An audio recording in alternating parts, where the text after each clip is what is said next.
Hi guys, hello, नमस्ते। कैसे हैं आप लोग? आई होप सब लोग बढ़िया होंगे, मस्त होंगे, मज़े में होंगे। ग्रेट, आ जाइए। Welcome to the class everyone, welcome to the batch. तो हमने कल क्या किया था, क्विकली रिवाइज करते हैं 2 से 3 मिनट में। मैंने कल बेटा आपको सबसे पहले तो E2 एलिमिनेशन के क्वेश्चंस कराए थे। जिन्होंने कल का लेक्चर नहीं देखा है, पहले वो कल का लेक्चर देखेंगे, शॉर्टकट नहीं लेंगे। तो पहले मैंने आपको E2 एलिमिनेशन के सारे पॉसिबल टाइप ऑफ क्वेश्चंस कराए थे, उससे अलावा कोई क्वेश्चन नहीं आता है। उसके बाद मैंने आपको क्या कहा था कि हम चलेंगे इवन रिएक्शन पे, और इवन रिएक्शन को मैंने आपको इंट्रोड्यूस कराया था और मैंने आपको उसका क्या बताया था, मैकेनिज्म बताया था। तो मैकेनिज्म में मैंने आपको क्या बोला था कि भाई इवन रिएक्शन जो है वो 2 स्टेप में होता है। फर्स्ट स्टेप में हमारा कार्बोकटायन बनता है, यानी कि हमारा जो हैलोजन है वो लीव करेगा एज हैलाइड आयन और कार्बोकटायन बनेगा, जो कि हमारा स्लो स्टेप होता है। जैसे SN1 में होता था, सेम E1 में होता है कि सबसे पहले कार्बोकटायन बनेगा और वो स्लो स्टेप होगा।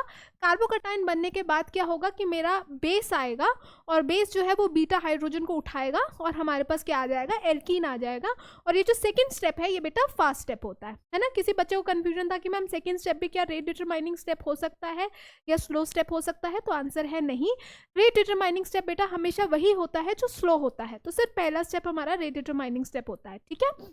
पहले स्टेप से, क्योंकि हमारा पहला स्टेप रेट डिटरमाइनिंग स्टेप है, तो हमने उससे क्या निकाला था, रेट ऑफ रिएक्शन निकाला था।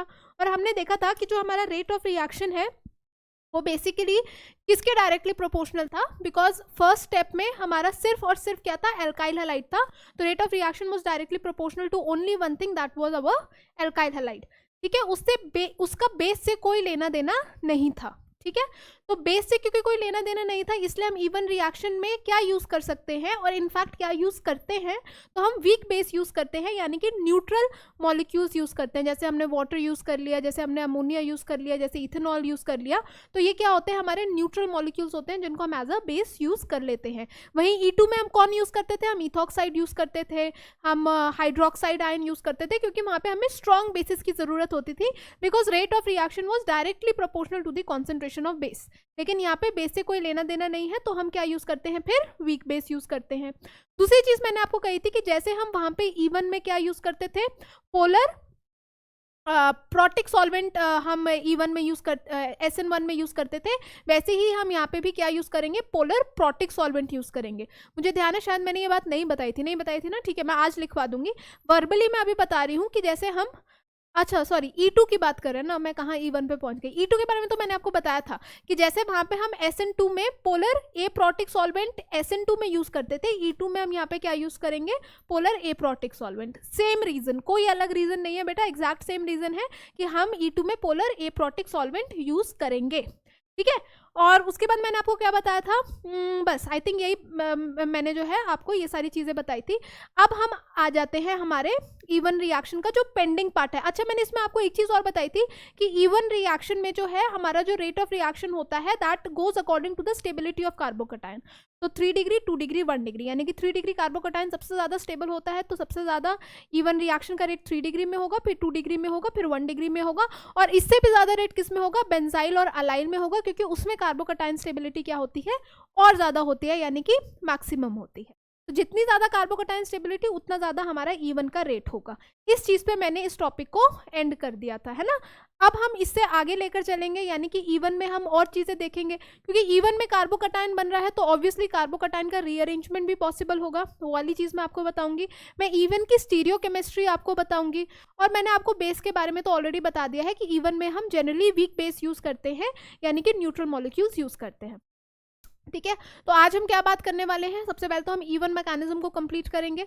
उसके बाद हम जो है E1 वर्सेस E2 करेंगे, यानी कि E1 कब होगा और E2 कब होगा। जैसे हमने पिछले में क्या किया था, SN1 वर्सेस SN2 किया था, वैसे ही हम यहाँ पे क्या करेंगे, E1 वर्सेस E2। और इसके बाद हम क्या करेंगे कि भाई SN1, SN2, E1 और E2 के बीच में कॉम्पिटिशन, यानी कि ये चारों चीजें, पहले हमने SN1 SN2 का कंपटीशन कर लिया, आज हम E1 E2 का कंपटीशन करेंगे, और उसके बाद हम करेंगे कि चारों चीजों को आपस में कैसे कॉम्पीट करना है। तो आपको वो पूरा चीज आपके माइंड में क्या हो जाएगा, बिल्कुल क्लियर हो जाएगा, एक मैप बन जाएगा आपके दिमाग में कि E1 कहाँ होगा, E2 कहाँ होगा, SN1 कहाँ होगा, SN2 कहाँ होगा, और उसके बाद क्वेश्चन करेंगे, ठीक है बेटा। चले आगे, ग्रेट। तो स्टार्ट करते हैं हमारा आज का लेक्चर। भगवान जी का नाम लो और आज का लेक्चर हम लोग स्टार्ट करते हैं। तो आज के लेक्चर में मैंने जैसे आपको बताया कि हम इवन रिएक्शन को कंप्लीट करेंगे। तो इवन रिएक्शन के बारे में मैंने आपको ये बोला था कि ये जो है ये 2 स्टेप रिएक्शन है। First step is my rate determining step, base से हमें कोई लेना देना नहीं है तो वीक बेस यूज करते हैं। सॉल्वेंट यहाँ पे कौन सा यूज करेंगे, पोलर प्रोटिक सॉल्वेंट यूज करेंगे। तो वीक बेस यूज करते हैं, वीक बेस यूज करते हैं, है ना, जैसे कि वाटर यूज करते हैं हम यहाँ पे, जैसे कि हम इथेनॉल यूज करते हैं, और वहीं E2 में जो है इनके एनायन यूज करते हैं। तो ये यहाँ पे हम वीक बेसिस यूज करते हैं। और हम क्या करते हैं, हम यहाँ पे पोलर प्रोटिक सॉल्वेंट का यूज करते हैं। सेम रीजन की वजह से जो SN1 में रीजन था वही यहाँ पे भी है, क्योंकि यहाँ पे कार्बोकटायन बन रहा है। कार्बोकटायन अगर आप प्रोडक्ट में देखोगे SN, जैसे आप E1 का मैकेनिज्म देखोगे तो E1 के मैकेनिज्म के फर्स्ट स्टेप में जो प्रोडक्ट बन रहे हैं वो क्या बन रहा है, ये मेरा एल्काइल हैलाइड है। तो फर्स्ट स्टेप में मेरा प्रोडक्ट क्या बन रहा है, कार्बोकटायन और हैलाइड आयन, यही बन रहा है इन स्टेप 1, ठीक है। और स्टेप 2 में क्या हो जाता है, एलिमिनेशन होके मेरा एल्कीन बन जाता है।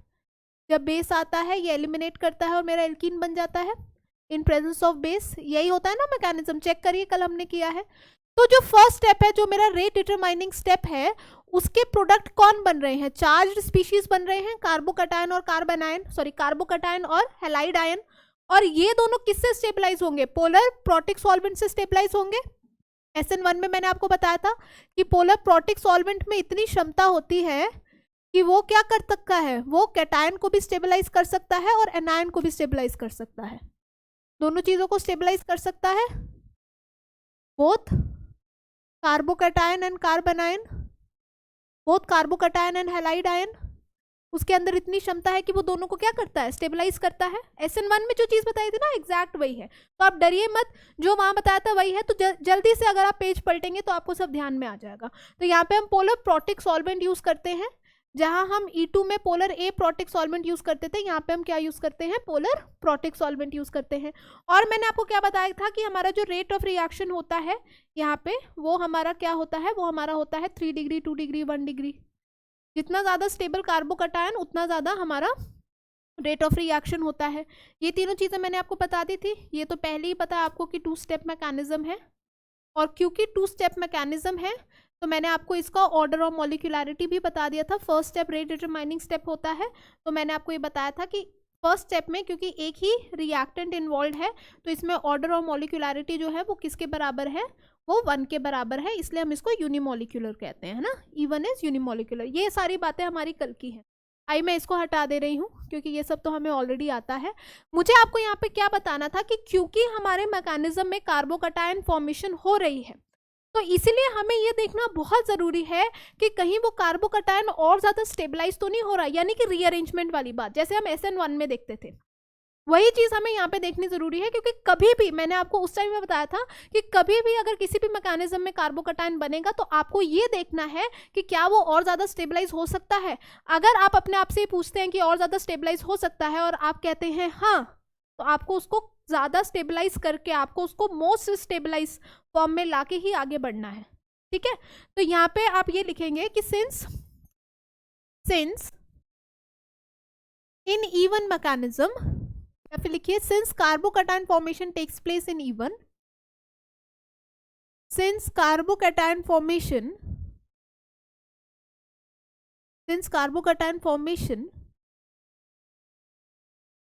takes place in E1 mechanism, takes place in E1 mechanism, in E1 mechanism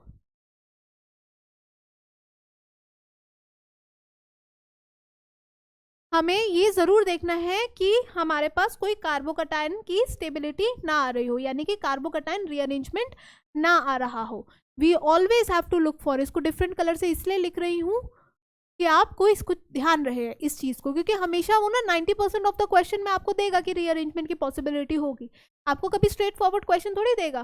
भाई देखो नीट में क्वेश्चन पूछ रहा है तो ऐसा थोड़ी कि बिल्कुल ही स्ट्रेट फॉरवर्ड ऐसा देगा वो कि रीअरेंजमेंट होगा वहाँ पे। तो आपको देखना है कि E1 है तो रीअरेंजमेंट हम कराएंगे, E2 है तो हम रीअरेंजमेंट नहीं कराएंगे, क्योंकि वहाँ पे तो कार्बोकटायन बनता ही नहीं है। यहाँ पे वैसे ही SN1 होगा तो रीअरेंजमेंट कराएंगे, SN2 होगा तो रीअरेंजमेंट नहीं कराएंगे, ठीक है ना बेटा। तो we always have to look for the possibility of rearrangement, we always have to look for rearrangement, carbocation rearrangement possibility, carbocation rearrangement possibility, कि भाई क्या पॉसिबिलिटी है कार्बोकटायन रीअरेंजमेंट की। अगर कार्बोकटायन रीअरेंजमेंट की पॉसिबिलिटी है तो हमें बिना सोचे ये वाली चीज़ करानी ही है और हम तभी आगे बढ़ेंगे, अदरवाइज हम आगे नहीं बढ़ेंगे। जैसे कि अगर मैं आपको ये एक एग्जांपल दे दूं बेटा कि मेरे पास इस तरीके का, ये देखिए इस तरीके का मान लीजिए एक कंपाउंड है, ठीक है, ठीक है, इस तरीके का मेरे पास एक कंपाउंड है और इसमें मैंने आपसे कहा कि मैं हाई टेम्परेचर पे, जो एलिमिनेशन रिएक्शंस होती है ना वो जनरली हाई टेम्परेचर पे होती है, सब्स्टिट्यूशन रिएक्शंस लो टेम्परेचर पे होती हैं, एलिमिनेशन रिएक्शन को ज़्यादा टेम्परेचर चाहिए होता है होने के लिए। तो मैंने आपसे कहा कि मैं यहाँ पे जो है इथेनॉल डलवा रही हूँ, मतलब बेस के तौर पे मैं यहाँ पे इथेनॉल डलवा रही हूँ और मैं इस रिएक्शन को हाई टेम्परेचर पे कर रही हूँ। हाई टेम्परेचर यानी कि मैं इसको हीट कर रही हूँ। जनरली जो एलिमिनेशन रिएक्शन होती है ना वो हाई टेम्परेचर पे होती है, substitution reactions are favoured at low temperature. जैसे अगर मुझे यहाँ पे डिस्टिंग्विश करना है कि यार मैं सब्स्टिट्यूशन कराऊँ या मैं एलिमिनेशन कराऊँ, तो आपको ये देखना होता है कि हाई टेम्परेचर तो नहीं लिख रखा। अगर हाई टेम्परेचर लिख रखा है तो आपको एलिमिनेशन कराना रहता है, क्योंकि यहाँ पे तो हम वो कश्मकश में पढ़ सकते हैं ना कि भाई यहाँ पे ऐसा तो नहीं कि ये Cl जो है वो सब्स्टिट्यूट हो जाएगा। ये एक न्यूक्लियोफाइल है ना C2H5OH, this can also act as a nucleophile. Nucleophile की तरीके से भी तो एक्ट कर सकता है कि भाई ये यहाँ पे अटैक करे, ये निकल जाए, हो सकता है ना, ये वाली भी पॉसिबिलिटी हो सकती है। तो हमें ये चीज़ कैसे सॉल्व करनी होती है कि यार एलिमिनेशन होगा या सब्स्टिट्यूशन होगा तो हमें हाई टेम्परेचर देखना होता है। Elimination is always favoured at high temperature, substitution में हमें हाई टेम्परेचर की ज़रूरत नहीं होती। 2 डिग्री अल्काइल हैलाइड है और आप यहाँ पे यूज़ क्या कर रहे हो, C2H5OH, मतलब कि वीक बेस यूज़ कर रहे हो। तो हाई टेम्परेचर है यानी कि एलिमिनेशन है, वीक बेस यूज़ कर रहे हो यानी कि कौन सी एलिमिनेशन है, E1 एलिमिनेशन है। स्ट्रॉन्ग बेस यूज़ करते तो E2 होती। समझ रहे हो ना। वैसे तो मैं ये सब चीज़ें कराऊंगी आगे, competition between SN1 SN2 E1 E2, but अभी भी मैं आपको समझाती जा रही हूँ कैसे हमने डिसाइड किया। हाई टेम्परेचर है इसलिए एलिमिनेशन है, सब्स्टिट्यूशन नहीं है। और जो मैं अपना ये बेस यूज़ कर रही हूँ वो न्यूट्रल बेस यूज़ कर रही हूँ, एनायनिक बेस नहीं यूज़ कर रही हूँ, तो मेरा E1 है, E2 नहीं है। E2 में स्ट्रॉन्ग यूज़ होता है, इसमें क्या E1 में क्या यूज़ होता है, वीक यूज़ होता है। समझ रहे हो ना बात। तो सबसे पहले क्या होगा कि मेरा कार्बोकटायन बनेगा। ये देखिए सबसे पहले मेरा क्या बना, यहाँ पे कार्बोकटायन बना। ये कार्बोकटायन मेरा बना है बेटा 2 डिग्री, 2 डिग्री कार्बोकटायन बना है, क्योंकि मैं यहाँ पे क्या करा रही हूँ, E1 मैकेनिज्म करा रही हूँ, तो यहाँ पे मेरा कार्बोकटायन बनेगा। लिख लीजिए E1 मैकेनिज्म। अब ये क्या यहाँ पे ऐसी कोई पॉसिबिलिटी है कि हम 2 डिग्री कार्बोकटायन से किस पे मूव कर जाए, 3 डिग्री कार्बोकटायन पे मूव कर जाए, एक स्टेबल कार्बोकटायन पे मूव कर जाए। तो 2 डिग्री से 3 डिग्री पे हम यहाँ पे मूव कर सकते हैं। कैसे मूव कर सकते हैं, देखिए कि यहाँ पे ये मेरा हाइड्रोजन है ना, यहाँ पे हाइड्रोजन। अगर मैं यहाँ पे 1,2 हाइड्राइड शिफ्ट करा दूं, क्या करा दूं मैं, 1,2 हाइड्राइड शिफ्ट, यानी कि H- को वहां से यहाँ ले आऊं, तो मेरा जो है काम बन जाएगा। मैं किस पे आ जाऊंगी, कौन सा कार्बोकटायन मेरा बन जाएगा, मेरा 3 डिग्री कार्बोकटायन बन जाएगा। हाइड्राइड शिफ्ट मैंने आपको बताई है पहले। सोचो अगर हम उसमें टाइम नहीं लगाते तो हम ये क्वेश्चन कैसे कर पाते। इसलिए जिन जिन चीज़ों पे बेटा हम टाइम लगा रहे हैं ना, आपको घबराने की जरूरत नहीं है। वो टाइम इसलिए लगा रहे हैं ताकि हम आगे की चीज़ें आराम से कर पाए। जो आगे के चैप्टर्स होंगे, जैसे बहुत सारे क्वेश्चन आ रहे हैं कि मैम ये चैप्टर जो है वो कितने लेक्चर्स में कंप्लीट होगा।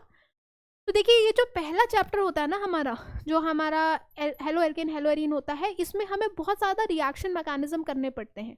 हमें SN1 करना पड़ता है, SN2 करना पड़ता है, E1 करना पड़ता है, E2 करना पड़ता है, कंपटीशन बिटवीन ये आपका लीविंग ग्रुप, न्यूक्लियोफाइल, बेसिसिटी, ये सब करना पड़ता है, क्योंकि ये बेसिक चीज़ें हैं जो हमें पहले नहीं पता होती। तो फर्स्ट चैप्टर में ना हमें टाइम लगता है, आप मान के चलिए 5 से 6 एक्स्ट्रा लेक्चर्स हमें लगते हैं फर्स्ट चैप्टर में, ठीक है। और अगर हमारा ये आराम से स्मूथली निकल जाता है, अगर हमें ये सब समझ में आ जाता है, फिर आगे वाले चैप्टर्स में हमें ज़रा भी टाइम नहीं लगेगा। फिर आपको लगेगा कि यार ये तो हमें सब आता है, कोई दिक्कत वाली बात ही नहीं है। तो इसमें ज़्यादा लेक्चर लगते हैं, फर्स्ट चैप्टर में ज़्यादा लेक्चर लगते हैं क्योंकि ये बेस चैप्टर है। ये सब चीज़ें जो मैं यहाँ पे आपको बता रही हूँ, आपको क्या लग रहा है कि ये फर्स्ट चैप्टर तक ही सीमित है? यही चीज़ें तो आपकी अल्कोहल में यूज़ होंगी, यही चीज़ें तो आपकी कार्बोक्सिलिक एसिड में यूज़ होगी, सब कुछ यही सब चीज़ें यूज़ होनी है। बस ये है कि हम फर्स्ट चैप्टर में इन सब चीज़ों को कवर कर रहे हैं, इसलिए ये फर्स्ट चैप्टर का पार्ट बन गया, बट ये एक्चुअली फर्स्ट चैप्टर का पार्ट नहीं है, ये है ऑर्गेनिक केमिस्ट्री का पार्ट। अब जब हम आगे चलेंगे तो ये हमें बाकी चीज़ों में बहुत सारी हेल्प करेगा, तो हमारे काम जो है वो ईजिली बनेंगे। बात आ रही है ना समझ में? तो इससे मत घबराइए कि कितने लेक्चर्स इसमें लग रहे हैं, ये सब आपकी भलाई के लिए है बेटा, ये सब आपकी भलाई के लिए है, तो चिंता मत करो बिल्कुल, बस आप आराम से पढ़िए और आपको पता भी नहीं लगेगा ऑर्गेनिक केमिस्ट्री कब कंप्लीट हो। ठीक है, तो हमारा यहाँ पे हो जाएगा ये हुआ हमारा, सॉरी, ये हमारा हुआ 3 डिग्री कार्बोकटायन, यानी कि हमारे रीअरेंजमेंट के बाद 3 डिग्री कार्बोकटायन आ गया। अब हमें क्या बनाना है बेटा? सेडजेफ प्रोडक्ट बनाना है। तो सेडजेफ प्रोडक्ट क्या होता है? मोर सब्स्टिट्यूटेड प्रोडक्ट होता है। तो ये अल्फा है, ये बीटा है, ये बीटा है, ये बीटा है। तो मुझे क्या करना है कि मुझे मोस्ट सब्स्टिट्यूटेड प्रोडक्ट बनाना है, तो मैं इस वाले बीटा को जो है वो यूज़ करूँगी और मैं मोस्ट सब्स्टिट्यूटेड प्रोडक्ट इस तरीके से बना दूँ।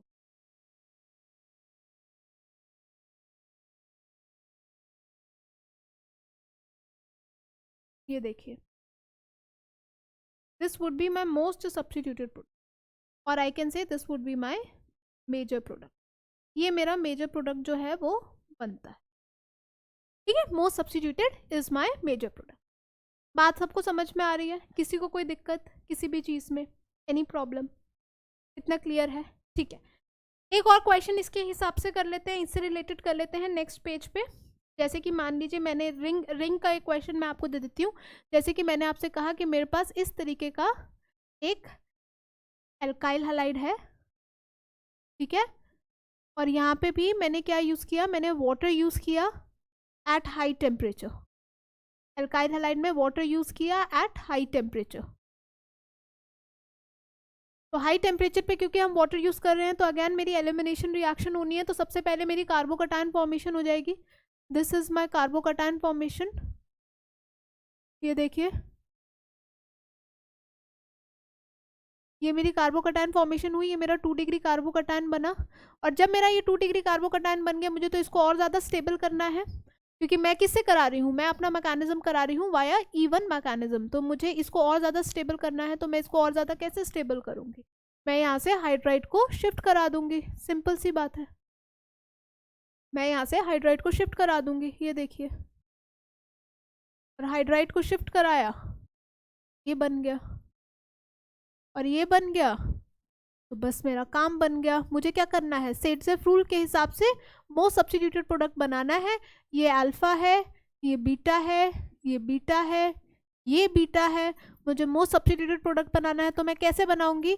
या तो यहाँ बना दीजिए, सॉरी, या तो यहाँ पे आप डबल बॉन्ड बना दीजिए, नहीं आप यहाँ पे बनाइए, यहाँ पे बनाएंगे तो मोस्ट सब्स्टिट्यूटेड प्रोडक्ट बनेगा। ये देखिए, आपको बेसिकली ऐसा प्रोडक्ट बनाना है जिसमें हाइपर कॉन्जुगेशन सबसे ज़्यादा हो। तो ये वाला प्रोडक्ट जो है, इसमें आपके हाइपर कॉन्जुगेशन कितने आ रहे हैं?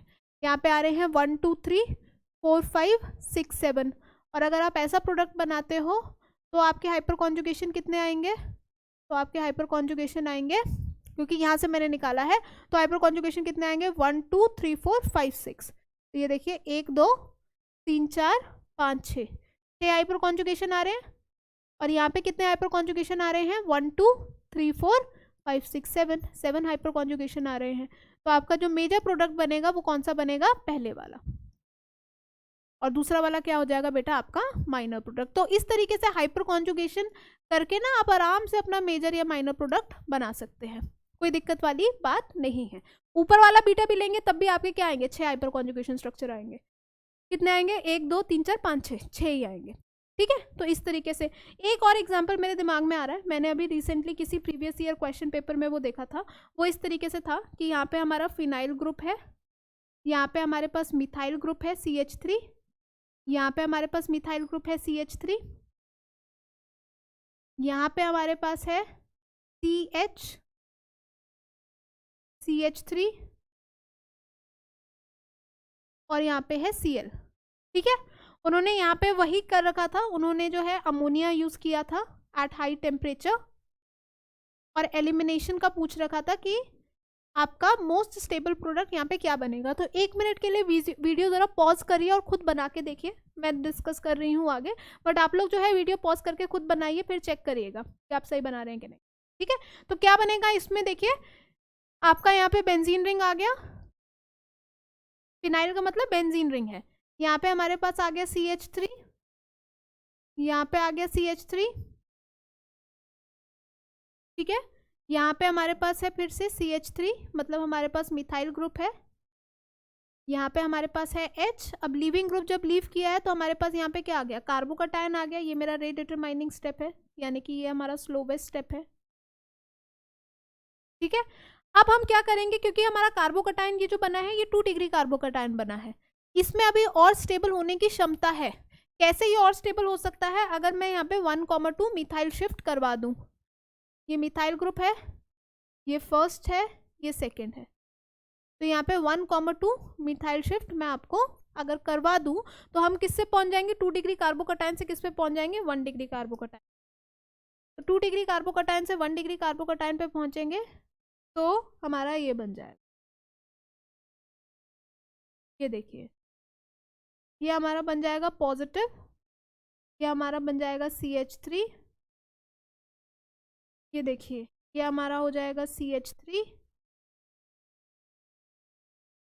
ये हो जाएगा H, ये भी हो जाएगा हमारा CH3। तो देखिए अब ये वाला जो मेरा कार्बोकटायन है ये हाईली स्टेबल कार्बोकटायन बना है। क्यों, क्योंकि एक तो ये 3 डिग्री कार्बोकटायन है, दूसरा यहाँ पे बेंजीन रिंग से क्या हो गया, रेजोनेंस स्टेबलाइज हो गया। देखिए ये आपकी बेंजीन रिंग है, तो बेंजीन रिंग से रेजोनेंस स्टेबलाइज हो गया ना, ये बेंजीन है, तो बेंजीन रिंग से रेजोनेंस में आ गया।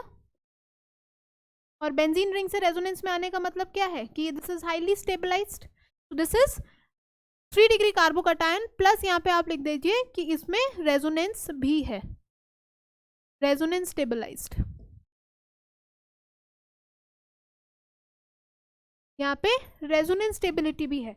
तो ये जो है मेरा काफी ज्यादा स्टेबल कार्बोकटायन हो गया। अब आपको क्या करना है, अब आपको 1,2 एलिमिनेशन करानी है, बस ये अल्फा है ये बीटा है, तो 1,2 एलिमिनेशन कराइए, तो आपका फाइनल प्रोडक्ट देखिए क्या बनेगा, ये देखिए।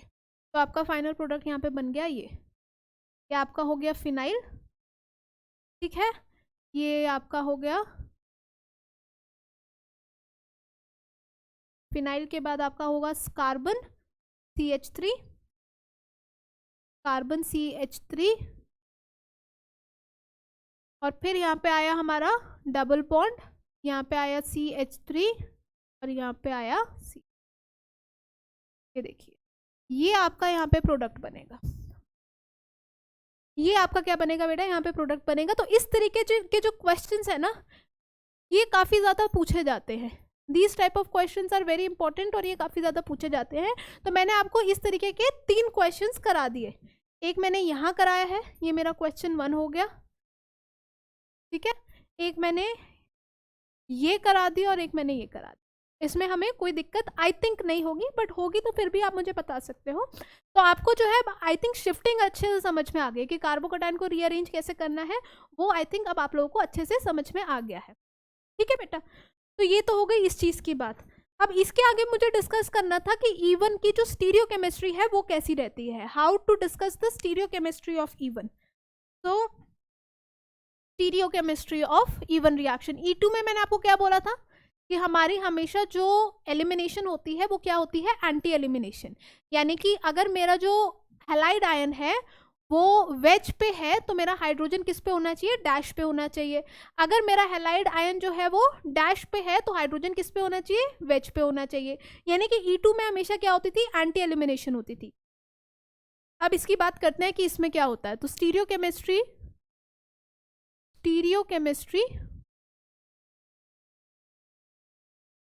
ऑफ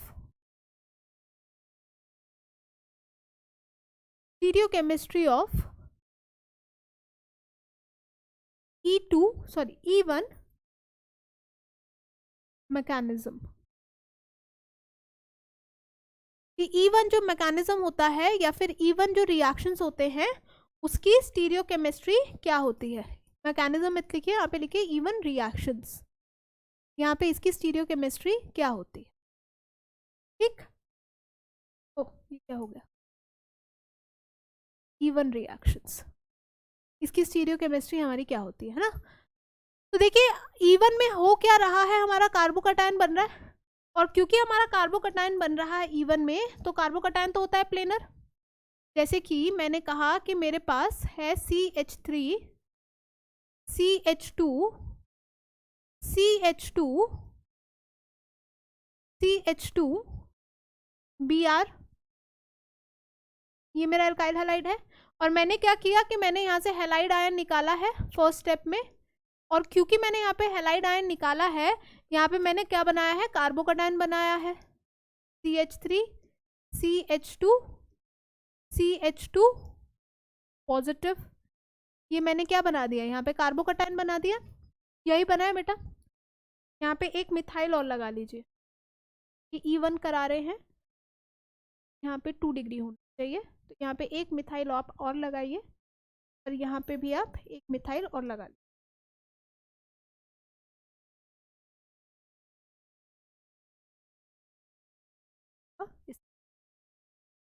ठीक है, तो ये मेरा बना। अब ये जो आपका आया है ये क्या है, प्लेनर है, कार्बोकटायन बना है, तो ये क्या है आपका प्लेनर है ना, ये तो एक प्लेन में है। तो अगर मैं इसकी सॉहर्स प्रोजेक्शन बनाती हूँ, जैसे मैंने कल आपको बताया था, वैसे ही मैं इसकी सॉहर्स प्रोजेक्शन बना रही हूँ। ये मेरा अल्फा है, अल्फा कार्बन एटम है, ये बीटा कार्बन एटम। तो अल्फा और बीटा में है क्या, अगर मैं इसकी सॉहर्स प्रोजेक्शन बनाती हूँ तो कैसे बनाऊंगी सॉहर्स प्रोजेक्शन, ये मैं इस तरीके से बनाऊंगी, ये देखिए, यहाँ पे मान लीजिए, ये मान लीजिए कि मैं इसको कह रही हूँ कि ये मेरा अल्फा कार्बन है, और इसको मैंने कह दिया कि ये मेरा क्या है, बीटा कार्बन है, ठीक है। और अल्फा कार्बन पे क्या है, मेरे पास प्लेनैरिटी है, कार्बोकटायन बन रहा है अल्फा कार्बन पे, यानी कि प्लेनैरिटी है, यानी कि मेरे पास क्या है, एक जगह जो है वो हाइड्रोजन है, और दूसरी जगह पे मेरे पास क्या है, CH3 ग्रुप है। कार्बोकटायन ये जो बना है प्लेनर है, ये मैंने आपको बताया था ना कल कि जब भी हम कार्बोकटायन की बात करते हैं तो वो प्लेनर होता है, sp2 हाइब्रिडाइज्ड है। और इसके सामने, क्योंकि ये प्लेनर है तो मैंने इसको ऐसे बनाया है, और इसके सामने कौन है, इसके सामने ये बीटा कार्बन है। बीटा कार्बन के पास क्या है कि 2 तो हाइड्रोजन है, और एक इसके पास क्या है, एक मिथाइल ग्रुप है, इस तरीके से। तो इसकी सिचुएशन देखिए क्या है, इसकी सिचुएशन बहुत देखने लायक है।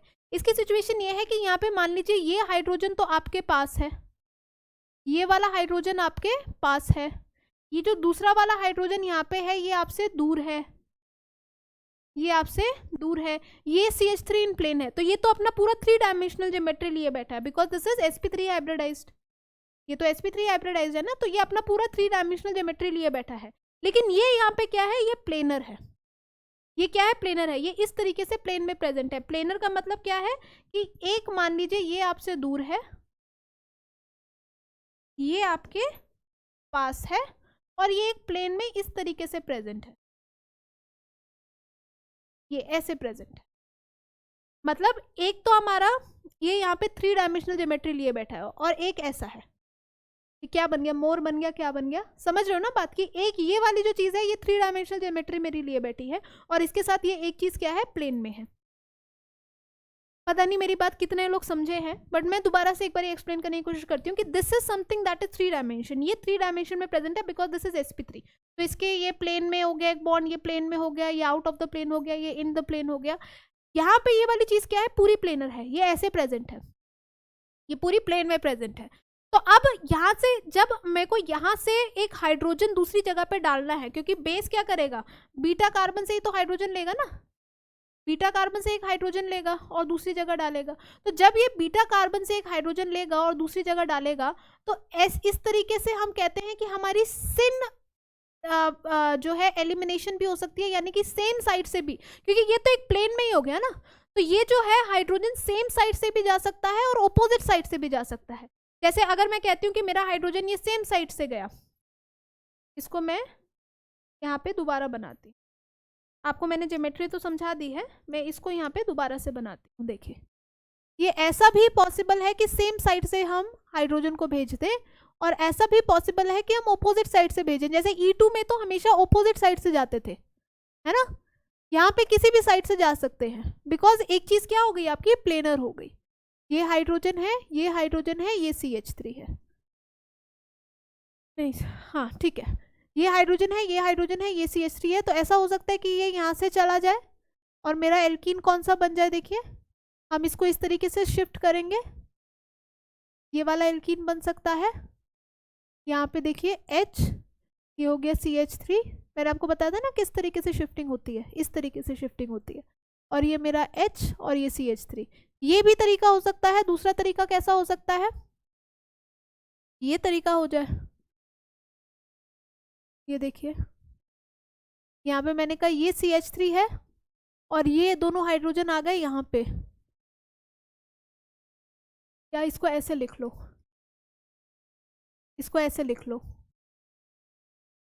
ये देखिए इसको ऐसे कहा जा सकता है कि ये आपका हाइड्रोजन यहाँ पे आ गया, ठीक है, यहाँ पे आपका ये आ गया CH3, यहाँ पे आपका आ गया हाइड्रोजन, ये H, ये CH3, तो ये आपका इलेक्ट्रॉन यहाँ पे, और आपका जो एल्कीन बना वो इस तरीके से। तो आप कहीं से भी जो है हाइड्रोजन निकाल सकते हैं, ऐसा ज़रूरी नहीं है कि आपको जो है हाइड्रोजन एंटी ही निकालना है। यहाँ पे सिन भी हो सकता है, यानी कि सेम साइड से भी निकल सकता है और ओपोजिट साइड से भी निकल सकता है। तो ये पहला प्रोडक्ट ये भी पॉसिबल है और दूसरा प्रोडक्ट जो है वो ये भी पॉसिबल है। जैसे E2 में हमेशा एंटी होता था कि भाई H, अगर आपका लीविंग ग्रुप जो है ऐसे है तो आपका हाइड्रोजन जो है वो ऐसा होना चाहिए, मतलब दोनों ऐसे होने चाहिए, राइट, एंटी होने चाहिए। लेकिन यहाँ पे ऐसा नहीं है, किसी भी तरीके से एलिमिनेशन हो सकता है। और ऊपर देखिए हमारा सिस एल्कीन बना है, ये हमारा सिस एल्कीन बना है, तो नीचे हमारा क्या बन गया है, ट्रांस एल्कीन बन गया है। दोनों में से हमारा कोई सा भी एल्कीन जो है वो बन सकता है। इस प्लेनर वाली चीज को मैं यहाँ से हटा देती हूँ क्योंकि ये कंफ्यूज आपको करेगा। ये प्लेनर को मैं लिख देती हूँ कहीं ऊपर, ये आपका प्लेनर है,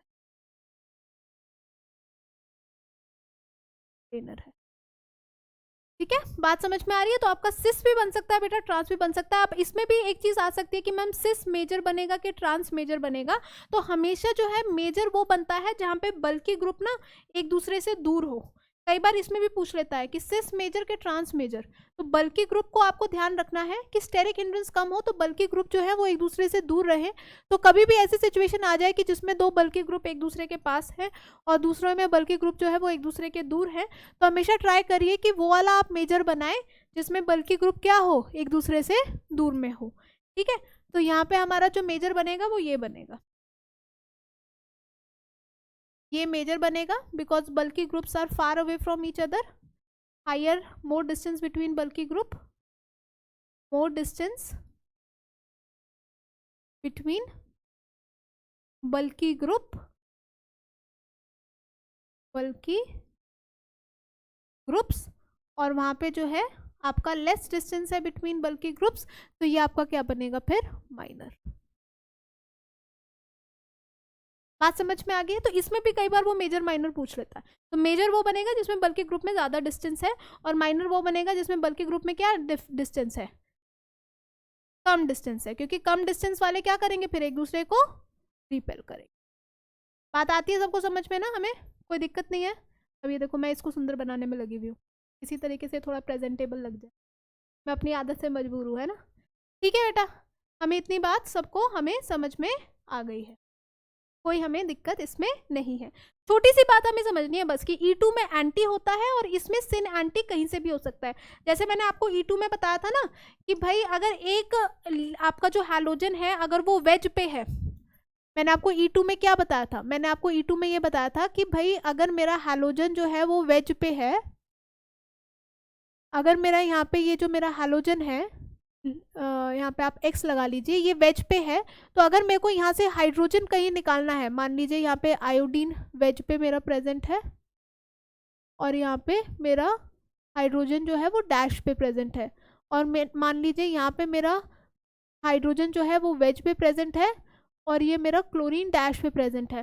तो अगर मैं इसमें E2 करा रही होती तो मैं क्या करती कि भाई आपका जो ये लीविंग ग्रुप है वो किस में है, वेज पे है, तो आपका हाइड्रोजन आपको नेसेसरली डैश से निकलवाना है, यही करती ना, अगर मैं E2 कर रही होती तो मैं कहती कि ये वेज पे है तो हाइड्रोजन डैश से निकलेगा, हाइड्रोजन वेज से नहीं निकलेगा। अगर E2 करा रहे हो, दोनों सेम साइड पे नहीं हो सकते। लेकिन अगर आप E1 करा रहे हो तो आप ये वाला हाइड्रोजन भी निकाल सकते हो, आप ये वाला हाइड्रोजन भी निकाल सकते हो। आपको बस ये देखना है कि ज्यादा अच्छा प्रोडक्ट किसमें बन रहा है। ठीक है, ज्यादा अच्छा प्रोडक्ट, जैसे यहाँ पे मैं Cl की जगह CH3 कर देती हूँ, तो आप ऊपर वाला हाइड्रोजन निकालना प्रेफर करोगे, क्योंकि वहां ज्यादा सेट्जेफ रूल के हिसाब से ज्यादा सब्स्टिट्यूटेड प्रोडक्ट बनेगा।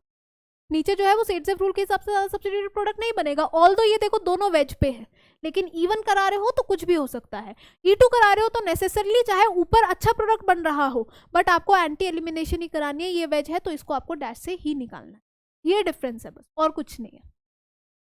आ रही है ना बात समझ में? तो इसको हटा देते हैं।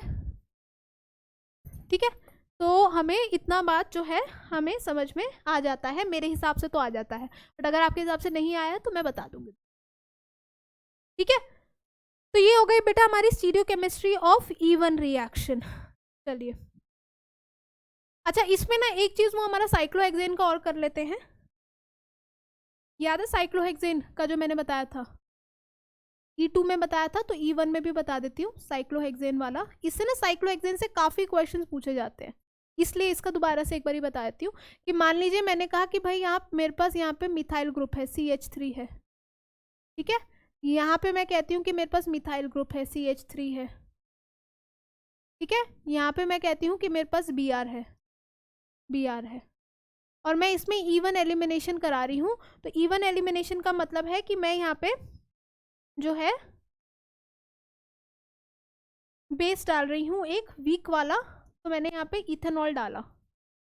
E1 एलिमिनेशन करा रही हूँ, इथेनॉल मैंने डाला, E1 एलिमिनेशन मैं यहाँ पे करा रही हूँ, E1 रिएक्शन करा रही हूँ और हीट भी कर रही हूँ कि हाई टेम्परेचर चाहिए एलिमिनेशन के लिए। तो मेरे को सबसे पहले यहाँ पे क्या बनाना पड़ेगा, कार्बोकटायन बनाना पड़ेगा। कार्बोकटायन यानी कि इस तरीके से, ये देखिए ये आपका कार्बोकटायन बन जाएगा। यहाँ पे आपका ये मिथाइल ग्रुप है, यहाँ पे आपका ये मिथाइल ग्रुप है, और यहाँ पे आपका ये क्या है, मिथाइल ग्रुप है। मैं लिख रही हूँ CH3 की बजाय, समझ जाना है ना, मिथाइल ग्रुप C मैं लिख रही हूँ। अब ये मेरा कार्बोकटायन क्या बना है, 2 डिग्री कार्बोकटायन बना है। क्या शिफ्टिंग के बाद ये और अच्छा बन सकता है? तो आंसर है हाँ। मैम आप 1,2 हाइड्राइड शिफ्ट करा दीजिए।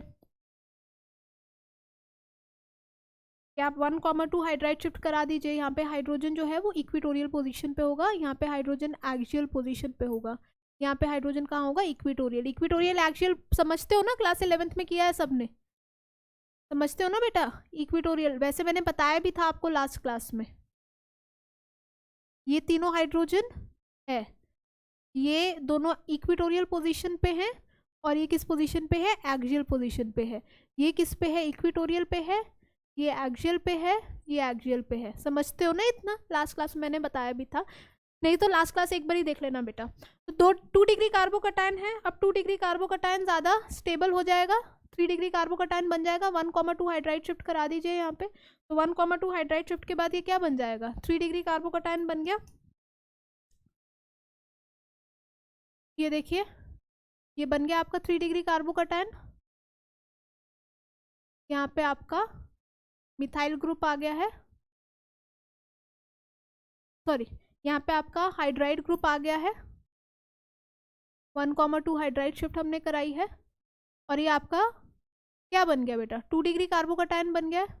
ये 3 डिग्री कार्बोकटायन बन गया है, 2 डिग्री से 3 डिग्री कार्बोकटायन बन गया है। ठीक है, now once the carbocation is formed, आपको क्या करना है, एलिमिनेशन कराना है। तो ये अल्फा है, ये बीटा है, ये बीटा है।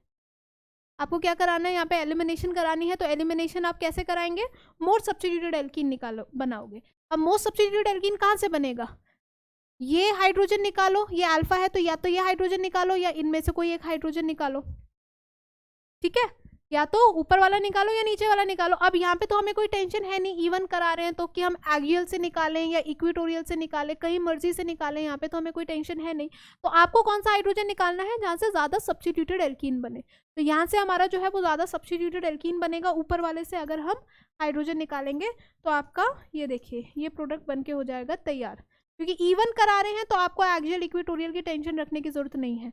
लास्ट क्लास में जो मैंने क्वेश्चन कराया था उसमें मैंने आपको कहा था कि आपको ये ध्यान रखना है कि एंटी रहे, चीजें क्या रहे, एंटी रहे, लेकिन यहाँ पे तो ऐसी कोई टेंशन रखने की आपको जरूरत नहीं है। बात आ जाती है बेटा समझ में? तो ये आपका 2 डिग्री कार्बोकटायन था, उससे आप ट्रांसफर हुए 3 डिग्री कार्बोकटायन पे। फिर आपने देखा कि हमारा बेटर प्रोडक्ट कहाँ बन रहा है, और हमने अपना मेजर प्रोडक्ट यानी कि मोस्ट सब्स्टिट्यूटेड प्रोडक्ट बना लिया। क्योंकि हम यहाँ पे E1 करा रहे हैं तो हमें यहाँ पे कोई ऐसी टेंशन रखने की जरूरत नहीं है कि हम कहाँ से हाइड्रोजन निकालें, हम कहीं से भी हाइड्रोजन निकाल सकते हैं। वहीं E2 करा रहे होते तो हमें ये देखना होता कि अगर आपका हैलाइड आयन जो है वो एक्सियल पे है तो आपका हाइड्रोजन जो है वो भी किस पे होना चाहिए, एक्सियल पे। इस तरीके से होना चाहिए, दोनों अपोजिट होने चाहिए, नहीं तो चीजें नहीं होंगी। लास्ट क्लास में जो कराया था वो देख लीजिएगा एक बार, ठीक है? तो ये बेटा हमारा हो जाता है स्टीरियोकेमिस्ट्री ऑफ E1। तो हमारा E1 यहाँ पे कंप्लीट हो जाता है। अब हम करते हैं competition between E1 and E2 कि हमें कैसे पता चलेगा कि E1 कब होगा और E2 कब होगा। तो competition between E1 and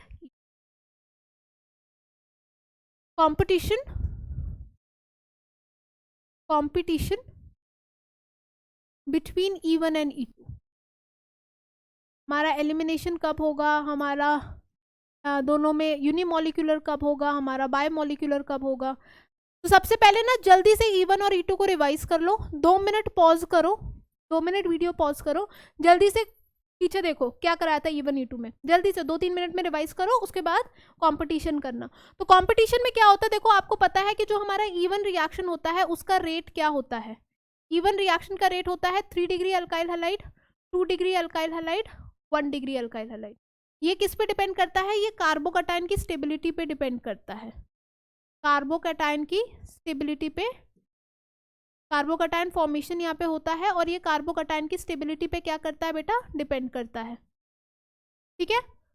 E2 elimination में भी जो रेट ऑफ रिएक्शन होता था वो क्या होता था, यही होता था 3 डिग्री, 2 डिग्री, 1 डिग्री, कुछ अलग तो नहीं होता था, उसमें भी यही होता था।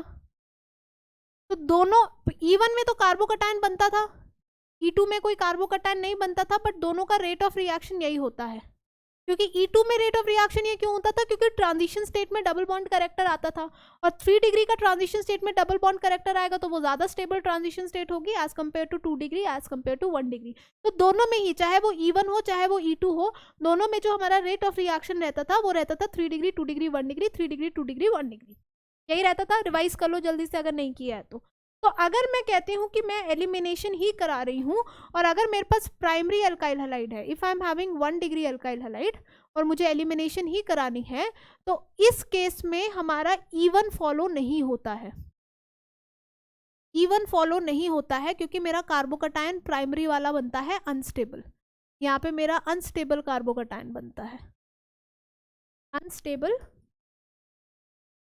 Stable carbocation. क्योंकि यहाँ पे मेरा कार्बोकैटायन जो है वो अनस्टेबल कार्बोकैटायन बन रहा है, तो मेरा E1 तो यहाँ पे बिल्कुल फॉलो नहीं होगा, E1 इज नॉट फॉलोड। मेरा जो 1 डिग्री कार्बोकैटायन है यहाँ पे क्या फॉलो होगा, मेरा E2 फॉलो होगा।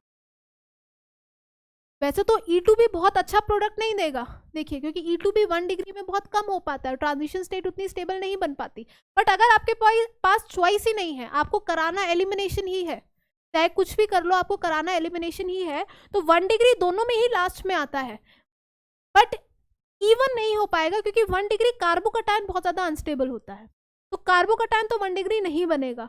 अगर आपको एलिमिनेशन नहीं कराना है तो वो होगा फिर E2, अगर आपको एलिमिनेशन ही कराना है तो वो होगा फिर E2। मान लीजिए अगर मेरे पास ये अल्काइल हैलाइड है इस तरीके से और मेरे को यहाँ पे एलिमिनेशन ही कराना है, तो मैं यहाँ पे अपना इथॉक्साइड आयन लूंगी और इथॉक्साइड आयन लेकर मैं अपना ये एलिमिनेशन प्रोडक्ट जो है वो बना दूंगी, यानी कि ये अल्फा है, ये बीटा है, और यहाँ पे मेरा क्या हो जाएगा, E2 एलिमिनेशन हो जाएगा। E1 नहीं हो पाएगा क्योंकि ये वाला कार्बोकैटायन बनेगा बहुत ज़्यादा अनस्टेबल, ठीक है, प्राइमरी के लिए। अब अगर मैं सेकेंडरी के लिए बात करती हूँ, 2 डिग्री अल्काइल हैलाइड लेती हूँ या फिर मैं 3 डिग्री अल्काइल हैलाइड लेती हूँ। अब 2 डिग्री अल्काइल हैलाइड है या 3 डिग्री अल्काइल हैलाइड है, इसमें आपका E1 भी हो सकता है और E2 भी हो सकता है। 2 डिग्री 3 डिग्री देखिए, E1 भी हो सकता है और E2 भी हो सकता है, दोनों में से कोई भी हो सकता है। तो जब दोनों में से कोई भी हो सकता है तो बात फिर किस पे आ जाती है कि आपने सॉल्वेंट कौन सा यूज किया।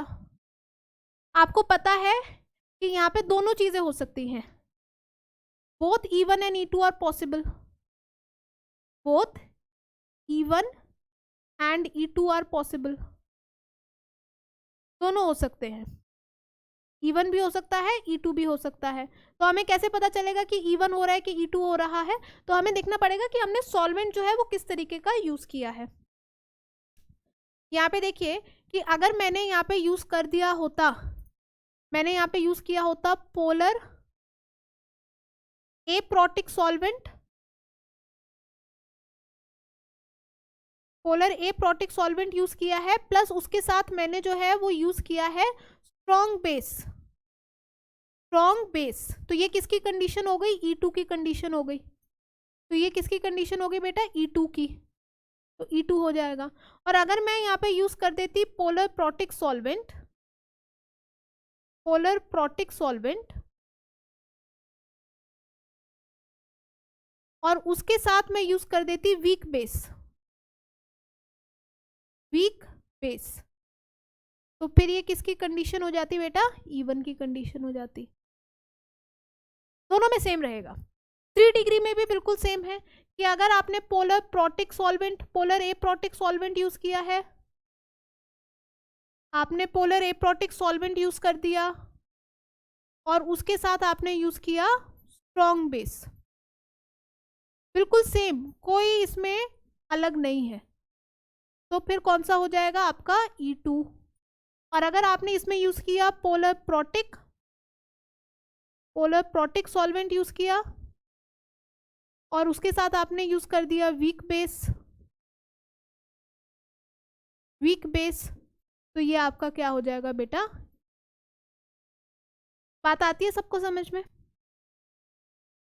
तो बेसिकली आपको जब 1 डिग्री अल्काइल हैलाइड आएगा तो आपको सोचना ही नहीं है, तो आपका E2 ही होगा, E1 हो नहीं सकता।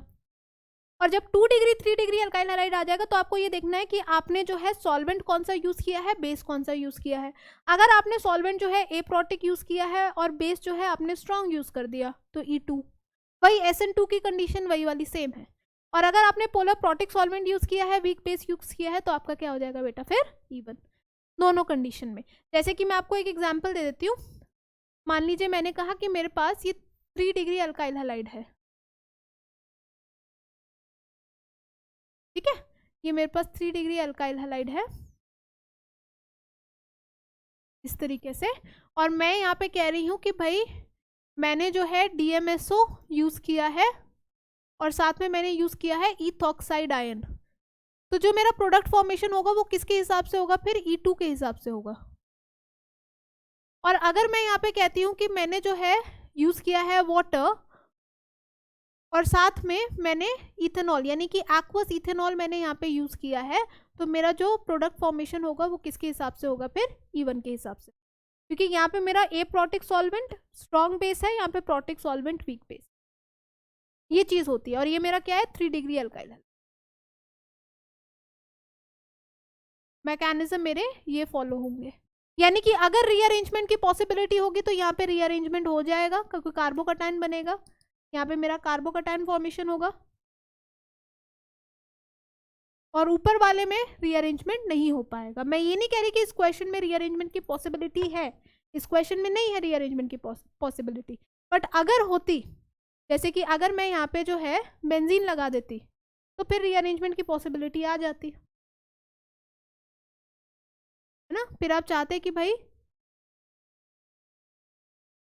तो इस तरीके से अगर मैं बना देती, देखिए अगर मैं कहती यहाँ पे मैं फिनाइल ग्रुप लगा रही हूँ, यहाँ पे CH2 लगा रही हूँ और यहाँ पे इस तरीके से, तो फिर आप कहते कि भाई आप इस वाले में जो है कार्बोकटायन फॉर्मेशन करा रहे हो तो रीअरेंजमेंट करा के यहाँ कार्बोकटायन बनाओ CH2 पॉजिटिव, CH पॉजिटिव, क्योंकि साथ में बेंजीन है और वहाँ रीअरेंजमेंट नहीं हो पाती। बात समझ रहे हो? तो basically it really depends upon कि आपका सॉल्वेंट कौन सा है और आपका जो है जो आपने बेस यूज किया है वो स्ट्रॉन्ग यूज किया है कि वीक यूज किया है। अब E2 एलिमिनेशन अगर आप यहाँ पे कराते तो आपका क्या बनता? ये आपका फिनाइल रिंग है, ये आपका CH2 है, यहाँ पे आपका CH3 है और यहाँ पे आपका CH3 है, ये आपका Br है। तो E2 एलिमिनेशन करा रहे हो तो आप जो है सिंपली मोस्ट सब्स्टिट्यूटेड प्रोडक्ट आपका बनाते, ये हाइड्रोजन निकल जाता, ये Br निकल जाता और आपका ये एल्कीन यहाँ पे बन के रेडी हो जाता। CH double bond C, CH double bond C, CH double bond C, CH3, CH3, ये आपका बन के रेडी हो जाता। और यहाँ पे क्या होता है आपका 3 डिग्री अल्काइल हैलाइड अगर आप बना रहे हो तो आपका क्या बनेगा, यहाँ पे देखिए आप सबसे पहले जो है अपना कार्बोकटायन बनाते, यहाँ पे आप सबसे पहले क्या करते, अपना कार्बोकटायन बनाते। ये देखिए ये कार्बोकटायन ज्यादा स्टेबल तो है नहीं, this is a 3 degree carbocation but it is not very stable क्योंकि ये बेंजीन रिंग के साथ नहीं प्रेजेंट। तो आप पहले यहाँ पे कराते हैं हाइड्राइड शिफ्ट, क्योंकि कार्बोकटायन बन रहा है तो हाइड्राइड शिफ्ट हो जाएगी, हाइड्राइड शिफ्ट। और हाइड्राइड शिफ्ट कराने के बाद आपका कार्बोकटायन कहाँ बनता, इस हाइड्रोजन पे बनता ना, ये आपका आ जाता CH3, ये आपका आ जाता CH3, ठीक है, ये आपका कार्बोकटायन बन गया। और उसके बाद यहाँ पे एक हाइड्रोजन भी आ गया है हाइड्राइड शिफ्ट के बाद। और उसके बाद आप क्या करते, एल्कीन बनाते प्रोडक्ट, वहाँ पे भी यही बनता जहाँ जो ऊपर बन रहा है। तो आपका ये आप लिख लीजिए, resonance stabilized carbocation, resonance stabilized carbocation, ठीक है। तो आप वहां से, ये आपका अल्फा पोजीशन हो गया, ये बीटा पोजीशन हो गया, तो हाइड्रोजन निकाल दीजिए। प्रोडक्ट सेम बना है लेकिन मैकेनिज्म क्या है, दोनों का अलग अलग है, एक में शिफ्टिंग पॉसिबल है और एक में शिफ्टिंग पॉसिबल, ये वाला केस, और ऊपर वाला। बात आ रही है सबको समझ में? तो आपको ये ध्यान रखना है कि 3 डिग्री अल्काइल हैलाइड अगर आप ले रहे हो तो आपने सॉल्वेंट सिस्टम और आपने अपना जो बेस है वो किस हिसाब का लिया, ठीक है। तो मेरे हिसाब से ये जो competition between E1 and E2 है ये सबको क्लियर हो गया है, हमें कोई दिक्कत नहीं है, ठीक बात है बेटा। अब हमें जो है E1 और E2 का कंपटीशन तो क्लियर हो गया। अब हम ये देख लेते हैं कि भाई SN1 SN2 E1 E2 का कंपटीशन कैसे होगा। लेकिन ये आपको बहुत कॉम्प्लिकेटेड लगेगा, बहुत कॉम्प्लिकेटेड लगेगा जब तक आपने रिवाइज नहीं किया होगा। मैं आपको पहले बता दे रही हूँ, आपको लगेगा कि मैम इतना सारा क्यों पढ़ा रही है, मैम एलिमिनेशन क्यों पढ़ा रही है, इस चैप्टर में तो एलिमिनेशन एनसीईआरटी में दिया ही नहीं है, तो मैम क्यों पढ़ा रही है। ये 11th क्लास का कॉन्सेप्ट है एल्कीन का, ये 11th क्लास में पढ़ाया जाता है एलिमिनेशन। बट कई, जैसे आपने मुझे बताया कि 11th क्लास का आपका बेस क्लियर नहीं है, तो मैं एलिमिनेशन बिना कराए आगे नहीं बढ़ सकती, क्योंकि आगे तो मुझे एलिमिनेशन की जरूरत है ना। हेलो एल्केन हेलो एरिन की अगर आप केमिकल रिएक्शंस देखेंगे तो उसमें एलिमिनेशन है, तो अगर आपको एलिमिनेशन E1 E2 पता ही नहीं होगा तो मैं आगे कैसे बढ़ूंगी। अल्कोहल्स में भी एलिमिनेशन है, मैं आगे कैसे बढ़ूंगी, ठीक है। तो इसीलिए मेरे को आपको एलिमिनेशन कराना पड़ा। बेटा ये चीज़ें आप ऐसे मत सोचिए कि ये बहुत ज़्यादा है या बहुत बड़ी चीज़ें हैं, ये आप हमें क्यों करा रहे हो, क्या ज़रूरत है, सिर्फ प्रिपरेशन कराओ। आपने चैप्टर स्टार्ट किया रहा है, इंट्रोडक्शन करा है, उसके बाद प्रिपरेशन कराओ, हम रिएक्शन रट लेंगे, ऐसे नहीं होता है। बहुत छोटा एम है ये, आप इस तरीके के एम को मत रखिए। आप आज रिएक्शन रट लेंगे, आपकी संतुष्टि हो जाएगी कि मेरा चैप्टर हो गया, बट जब क्वेश्चन पेपर में क्वेश्चंस आएंगे वो आपसे नहीं होंगे, तो आज की एक छोटी और फेक संतुष्टि का क्या महत्व है। भाई मेरे को तो ये संतुष्टि हो गई कि मेरा एक चैप्टर कंप्लीट हो गया, मैंने पापा मम्मी को बता दिया, मैंने टीचर को बता दिया कि मेरा चैप्टर कंप्लीट हो गया, मैंने अपने आप को भी बोल दिया मेरा चैप्टर कंप्लीट हो गया, मुझे अच्छा लगा, ये एक शॉर्ट टर्म मुझे अच्छा लगा, बोलते हैं ना मोमेंटरली मुझे अच्छा लगा, मोमेंटरली हैप्पीनेस मुझे लगी।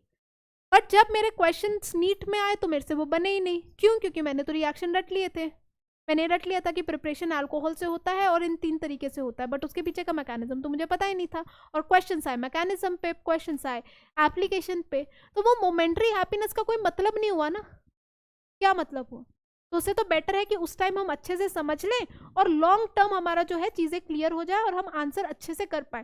देखो मैं साथ साथ आपको जो है नीट के प्रीवियस ईयर क्वेश्चंस भी करा रही हूँ ना। अच्छा आप मुझे बताइए, अगर मैं आपको ये सब नहीं कराऊंगी तो आप वो नीट के प्रीवियस ईयर क्वेश्चंस कैसे कर पाओगे?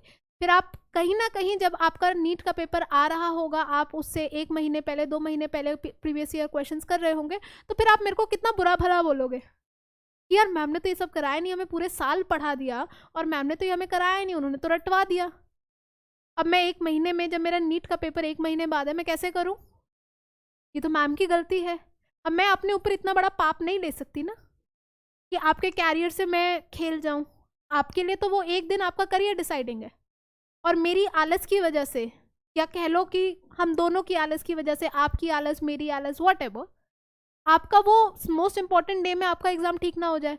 तो ऐसे मैं कितने बच्चों को यहाँ पे रीच कर रही हूँ, है ना? इतने सब बच्चों को मैं, एक ही लेक्चर कितने सब बच्चों को मैं पढ़ा रही हूँ, तो मेरे हाथ में कितने बच्चों के कैरियर है। आप मेरे ऊपर जो रिस्पॉन्सिबिलिटी है आप वो समझिए ना, कि आप सबका कैरियर जो है वो मेरे हाथों में, एटलीस्ट ऑर्गेनिक केमिस्ट्री का। बेसिकली आपकी 33% ऑफ केमिस्ट्री जो आएगी वो मेरे हाथ में है। और मैं अपनी आलस के कारण कि यार क्या कराना है, ये तो 11th क्लास में पढ़ लिया होगा ना, मुझे क्या कराना है, मेरे तो लेक्चर कम हो जाएंगे, है ना, मुझे तो अच्छा लगेगा, मेरे को फ्री टाइम मिल जाएगा, उस आलस के कारण मैं आपका करियर दांव पे नहीं लगा सकती ना। समझ रहे? मैं इतना नहीं कर सकती कि आप जब पेपर करने बैठो, आपका पहला क्वेश्चन हो एलिमिनेशन रिएक्शन पे, E1 E2 आपको डिसाइड करना हो कहाँ E1 होगा कहाँ पे E2 होगा, और आप मुझे याद करो और ये कहो कि यार मैम ने तो ये कराया ही नहीं था, हमें मैम ने क्या पढ़ाया। ठीक है, तो आप मेरे पे भरोसा रखिए बेटा, मेरे पे ट्रस्ट रखिए। मैं आपको ज़्यादा बिल्कुल नहीं पढ़ा रही हूँ और बिल्कुल कम भी नहीं पढ़ा रही हूँ, मैं आपको जितना पढ़ाना चाहिए उतना पढ़ा रही हूँ। बहुत एक्सपीरियंस है मुझे पढ़ाने का, है ना, बहुत एक्सपीरियंस है, और नीट पढ़ाने का बहुत एक्सपीरियंस। प्रीवियस ईयर क्वेश्चन मेरे दिमाग में छपे हुए हैं कि कहाँ कहाँ से आए हैं, मुझे सब पता है कि कहाँ से क्वेश्चन आते हैं, मुझे ये भी पता है कि कहाँ से क्वेश्चन आने वाले हैं, कहाँ से आ सकते हैं। मोस्ट प्रोबेबली जो मैं आपको क्वेश्चंस बताऊंगी वही आएंगे, आप मुझ पर भरोसा तो रखिए। मैं आपको बता के भेजूंगी कि ये क्वेश्चंस आएंगे, लीक नहीं कर रही हूँ क्वेश्चन पेपर, लेकिन प्रेडिक्ट हो जाता है। टीचर की खास बात ही तो यही होती है, बिना कोचिंग के और कोचिंग के क्लियर करने में डिफरेंस क्या है? पढ़ा तो हम वही रहे हैं, डिफरेंस क्या है? आप बिना कोचिंग के करोगे या कोचिंग के करोगे, कि टीचर को इतना एक्सपीरियंस होता है कि वो आपको ये बताएगा कि बेटा ये टॉपिक जरूर करके जाना, और आप देखोगे आपका फर्स्ट सेकंड क्वेश्चन उसी टॉपिक से होगा जहां से आपके टीचर ने बोला था, क्योंकि हमें उतना एक्सपीरियंस है कि हम माइंड रीड कर सकते हैं कि एनटीए ने 2 साल 3 साल पहले ये पूछा था, अब ज्यादा प्रोबेबिलिटी है ये इस चीज को रिपीट करेगा ही करेगा, और वो करता है। आप मेरे पिछले बच्चों से पूछ लीजिएगा, कमेंट्स में काफी बच्चे वो भी बोलते रहते हैं कि मैं जो बोलती हूँ वो आता है कि नहीं आता है। ठीक है, तो ट्रस्ट रखिए, पढ़ते रहिए, बर्डन मत लीजिए, किसी चीज़ का बर्डन लेने की कोई जरूरत नहीं है, आराम से करिए। मैं देखिए आराम से पढ़ाती हूँ, जैसे बच्चों को लगता है कि लेंदी लेक्चर है तो आप थोड़ी हाई स्पीड पे सुन लीजिए लेक्चर, कोई दिक्कत नहीं है, मेरे बोलने की स्पीड कम है। मैं एक अपने स्कूल में मैं एक बहुत मीडियोकर बच्ची रही हूँ, मैं बहुत इंटेलिजेंट बच्ची नहीं रही, मैं मीडियोकर बच्ची रही हूँ, मैं मेहनती रही हूँ, तो मैं मीडियोकर बच्चों की ना माइंड पढ़ सकती हूँ। अगर मैं होती बहुत सुपर इंटेलिजेंट, जो बंदे को भूख नहीं, फॉर एग्जाम्पल मैंने कहा कि किसी इंसान को भूख ही नहीं लगती, तो वो दूसरे की भूख का एहसास कर सकता है कि भूख क्या चीज होती होगी, भूख क्या चीज होती होगी, उसको क्या एहसास, क्योंकि उसको खुद को ही नहीं लगती, उसको क्या पता कि वो क्या तड़प होती है कि जब भूख लगती है। किसी को दर्द नहीं होता तो क्या वो दूसरे के दर्द को महसूस कर सकता है? नहीं, उसको कभी हुआ ही नहीं, तो वो दूसरे के दर्द को कैसे महसूस करेगा? अगर मैं सुपर इंटेलिजेंट होती, मुझे एक ही बारी में सब समझ आ जाता होता, तो मैं ये एहसास कर पाती कि आपको एक बारी में शायद ना समझ में आए। मैं यहाँ पे 4-4 बार चीजें क्यों रिपीट करती हूँ? क्योंकि मैं एक मीडियोकर स्टूडेंट रही हूँ, मुझे 4 बारी में ही समझ आता था, और मुझे वो टीचर बिल्कुल अच्छे नहीं लगते थे जो एक ही बारी में करवा देते थे, क्योंकि मुझे समझ ही नहीं आया, बाकी बच्चों को आ जाता था, मुझे नहीं आता था। इसलिए मैं आपकी प्रॉब्लम समझती हूँ कि आप मेरे जैसे ही तो हो, आप अलग थोड़ी हो, ऐसा जरूरी नहीं है कि आपको एक ही बारी में चीजें समझ में आ जाए, इसलिए मैं 4-4 बार उस चीज को रिपीट करती हूँ।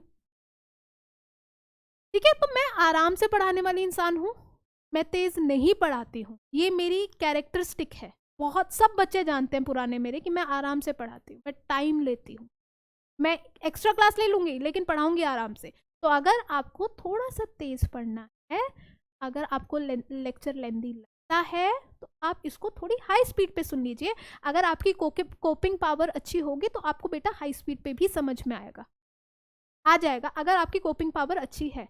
जिन बच्चों की मीडियोकर कोपिंग पावर है वो आप नॉर्मल स्पीड पे सुनिए। ठीक है, चलिए अब आगे चलते हैं हम लोग, है ना। तो प्लीज सब्स्टिट्यूशन रिवाइज करिए, एलिमिनेशन रिवाइज करिए, उसके बाद ये वाला आगे देखिए, है ना, क्योंकि इस पे मैं कंपैरिजन करा रही हूँ SN1 SN2 E1 E2, very very important comparison, very important comparison. तो पहले एक बारी 5 मिनट के लिए रिवाइज करिए और उसके बाद इस पे आइएगा, ठीक है। तो चलिए, competition among SN1, SN2, E1, E2। Competition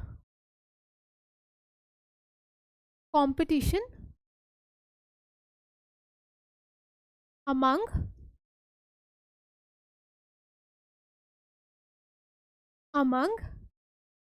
SN1, SN2,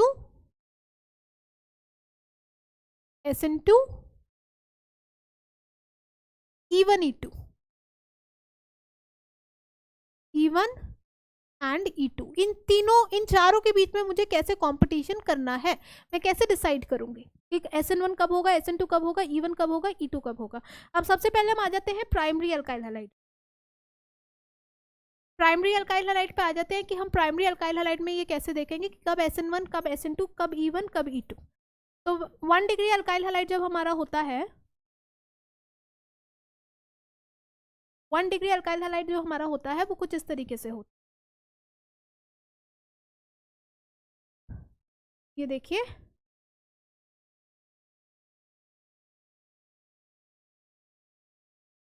इसमें अगर मैं कहूँ कि मैं E1 कराऊँ या E2 कराऊँ तो वो तो पॉसिबल नहीं है, क्योंकि E1 में भी कार्बोकटायन 3 डिग्री 2 डिग्री 1, मतलब E1 में कार्बोकटायन बनता है तो 3 डिग्री 2 डिग्री 1 डिग्री हमारा रेट ऑफ रिएक्शन होता है, और SN1 में भी हमारा क्या होता है, 3 डिग्री 2 डिग्री 1 डिग्री कार्बोकटायन हमारा बनता है, और वही स्टेबिलिटी होती है। तो यहाँ पे हमारा होता है कार्बोकटायन फॉर्मेशन दोनों में। तो क्योंकि कार्बोकटायन फॉर्मेशन हो रहा है तो यार यहाँ पे तो दोनों में से कुछ भी नहीं हो सकता, क्योंकि E1 ये हमारा जो प्राइमरी हैलाइड का कार्बोकटायन बनेगा, प्राइमरी अल्काइल हैलाइड का जो कार्बोकटायन बनेगा ये तो बनेगा अनस्टेबल। तो यहाँ पे क्योंकि कार्बोकटायन मेरा अनस्टेबल बनता है, अनस्टेबल कार्बोकटायन बनता है, अनस्टेबल कार्बोकटायन बनता है, तो इसमें मेरा SN1 या फिर E1 तो नहीं हो सकता। हो क्या सकता है हमारा, हमारा हो सकता है या तो E2 या फिर SN2, E2 या फिर SN2, क्योंकि इन दोनों में कार्बोकटायन नहीं बनता। लेकिन अगर आप E2 में भी देखोगे तो E2 का जो रेट ऑफ रिएक्शन होता है वो होता है 3 डिग्री 2 डिग्री 1 डिग्री, और SN1 का आप देखोगे तो ये यहाँ पे रेट ऑफ रिएक्शन होता है 1 डिग्री 2 डिग्री 3 डिग्री, यही होता है।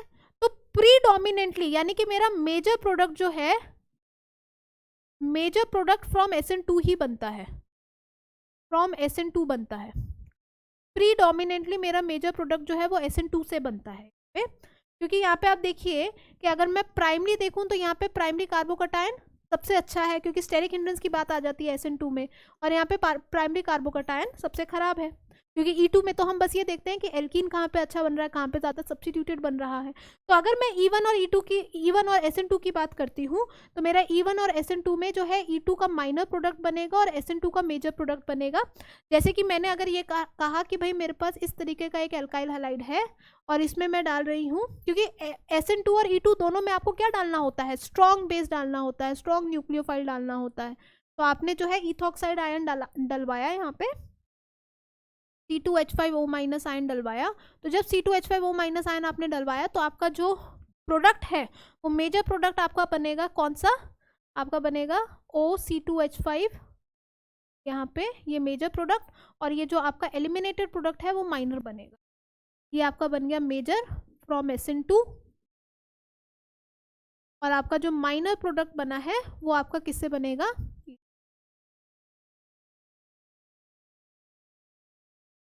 ठीक है बेटा। अगर आपका रिएक्शन हो जाता है हाई टेम्परेचर पे, यहाँ पे आप DMSO भी लिख लीजिए, क्योंकि E2 और SN2 दोनों किस में होता है, पोलर एप्रोटिक में होता है। लेकिन अगर आपका जो रिएक्शन है, मान लीजिए आपका यही करा रहे हो, प्राइमरी अल्काइल हैलाइड ही है आपके पास, लेकिन अगर आपका या तो बेस या फिर अगर आपका जो एल्काइल हैलाइड है वो ज़्यादा बल्की होता है, बल्कीनेस उसमें बहुत ज़्यादा है, फिर हमारा E2 एलिमिनेशन जो है वो फेवरेबल हो जाता है। बट वो सब चीज़ें मैं नहीं लिखवा रही हूँ क्योंकि वो बहुत ज़्यादा कॉम्प्लिकेटेड हो जाएगा। अभी बस आप ये समझ लीजिए कि भाई मेरा अगर E2 और SN2 में कंपटीशन हो रहा है तो मेरा जो मेजॉरिटी ऑफ द प्रोडक्ट बनेगा वो SN2 से बनता है, और माइनर प्रोडक्ट किससे बनता है, E2 से बनता है, क्योंकि SN2 में हम हमेशा क्या देखते हैं, स्टेरिक हिंड्रेंस देखते हैं। तो स्टेरिक हिंड्रेंस से हमारा मेजर प्रोडक्ट जो है वो यही वाला बने। मतलब स्टेरिक हिंड्रेंस इधर कम है प्राइमरी अल्काइल हैलाइड में, तो हमारा मेजर प्रोडक्ट क्या बनेगा, SN2 का बनेगा। ये केस है प्राइमरी अल्काइल हैलाइड, ठीक है। अगर मैं सेकेंडरी अल्काइल हैलाइड की बात करती हूँ 2 डिग्री अल्काइल हैलाइड की, तो 2 डिग्री अल्काइल हैलाइड में क्या सिचुएशन रहेगी, 2 डिग्री अल्काइल हैलाइड, तो 2 डिग्री अल्काइल हैलाइड में मेरी ये सिचुएशन रहती है। या फिर पहले 3 डिग्री अल्काइल हैलाइड की बात कर लेते हैं, वो थोड़ा सिंपलर केस है। तो 3 डिग्री अल्काइल हैलाइड की बात कर लेते हैं। तो 3 डिग्री अल्काइल हैलाइड में मेरा क्या सिचुएशन रहेगा, देखिए। तो इसमें मैं कहूंगी कि भाई अगर मेरे पास यहाँ पे आप देखिए आपका SN2 तो नहीं हो पाएगा। SN2 क्यों नहीं हो पाएगा, बिकॉज यहाँ पे क्या है, हाई स्टेरिक हिंड्रेंस है। 3 डिग्री अल्काइल हैलाइड है तो यहाँ पे हाई स्टेरिक हिंड्रेंस हो गई, और हाई स्टेरिक हिंड्रेंस है तो SN2 तो नहीं हो पाएगा। तो यहाँ पे क्या हो पाएगा, या तो आपका E2 हो सकता है, या फिर आपका क्या हो सकता है, E1 हो सकता है, क्योंकि वो कार्बोकैटायन की स्टेबिलिटी पे डिपेंड करता है, या फिर आपका क्या हो सकता है, SN1 हो सकता है। इन तीनों में से कोई भी हो सकता है, क्योंकि ये दोनों तो होता है 3 डिग्री 2 डिग्री 1 डिग्री, और ये भी होता है 3 डिग्री 2 डिग्री 1 डिग्री। तीनों का यही केस है। SN2 में 1 डिग्री 2 डिग्री 3 डिग्री होता है, हाई स्टेरिक हिंड्रेंस है 3 डिग्री में, तो SN2 तो नहीं हो पाएगा। तो या तो होगा E2 या होगा E1 और E1 या फिर SN1।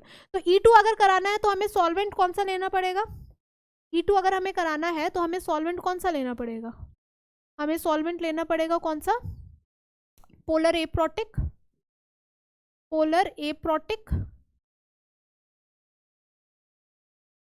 और हमें हमारा जो बेस है वो कौन सा लेना पड़ेगा, strong, strong base, negatively charged. तो हमारा E2 हो जाएगा। और वहीं अगर मेरा सॉल्वेंट हो जाए पोलर प्रोटिक, पोलर प्रोटिक, और मेरा जो न्यूक्लियोफाइल या फिर बेस कह लो, अब E1 है तो बेस कहोगे, SN1 है तो न्यूक्लियोफाइल कहोगे। तो अगर मेरा बेस और न्यूक्लियोफाइल हो जाए वीक, जैसे वाटर या इथेनॉल, तो क्या हो जाएगा, ये बन जाएगा E1 या फिर SN1। इतना तो समझ में आया। E2 कब होगा, जब हमारा सॉल्वेंट सिस्टम क्या होगा, पोलर एप्रोटिक होगा, बेस क्या होगा, स्ट्रॉन्ग होगा। E1 SN1 कब होगा, कि जब मेरा सॉल्वेंट सिस्टम क्या होगा, पोलर प्रोटिक होगा, और बेस न्यूक्लियोफाइल मेरा क्या होगा, वीक होगा, न्यूक्लियो PHILE फाइल, ठीक है।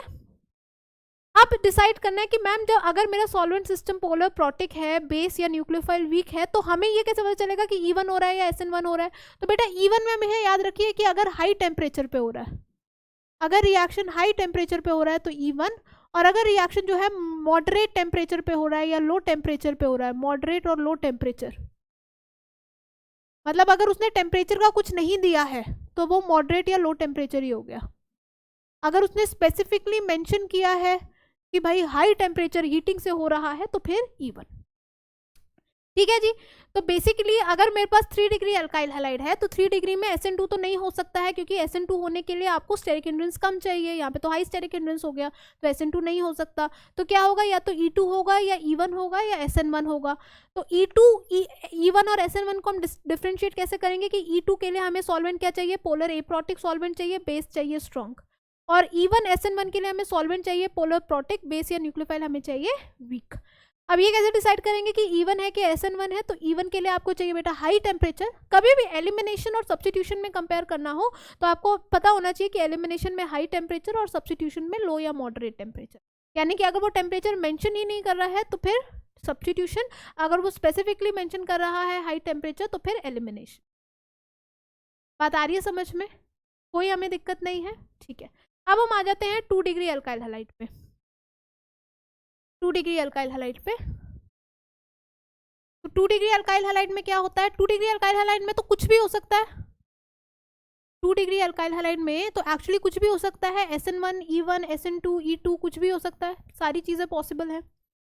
यहाँ पे हमारे पास क्या हो सकता है, SN2 हो सकता है, हमारे पास E2 हो सकता है, यहाँ पे हमारे पास SN1 हो सकता है, E1 हो सकता है, सारी चीजें यहाँ पे पॉसिबल है, क्योंकि ये तो मिडल में आ गया, फिर मिडल में आ गया ना ये तो SN2 करवाने के लिए हमें क्या चाहिए, सब्स्टिट्यूशन न्यूक्लियोफिलिक बायमोलिक्यूलर, या फिर E2 कराने के लिए हमें क्या चाहिए, इन दोनों के लिए जो हमें सॉल्वेंट सिस्टम चाहिए, हमें सॉल्वेंट सिस्टम चाहिए, वो कौन सा चाहिए, पोलर एप्रोटिक, पोलर एप्रोटिक। और जो हमें न्यूक्लियोफाइल या फिर बेस चाहिए वो चाहिए स्ट्रॉन्ग।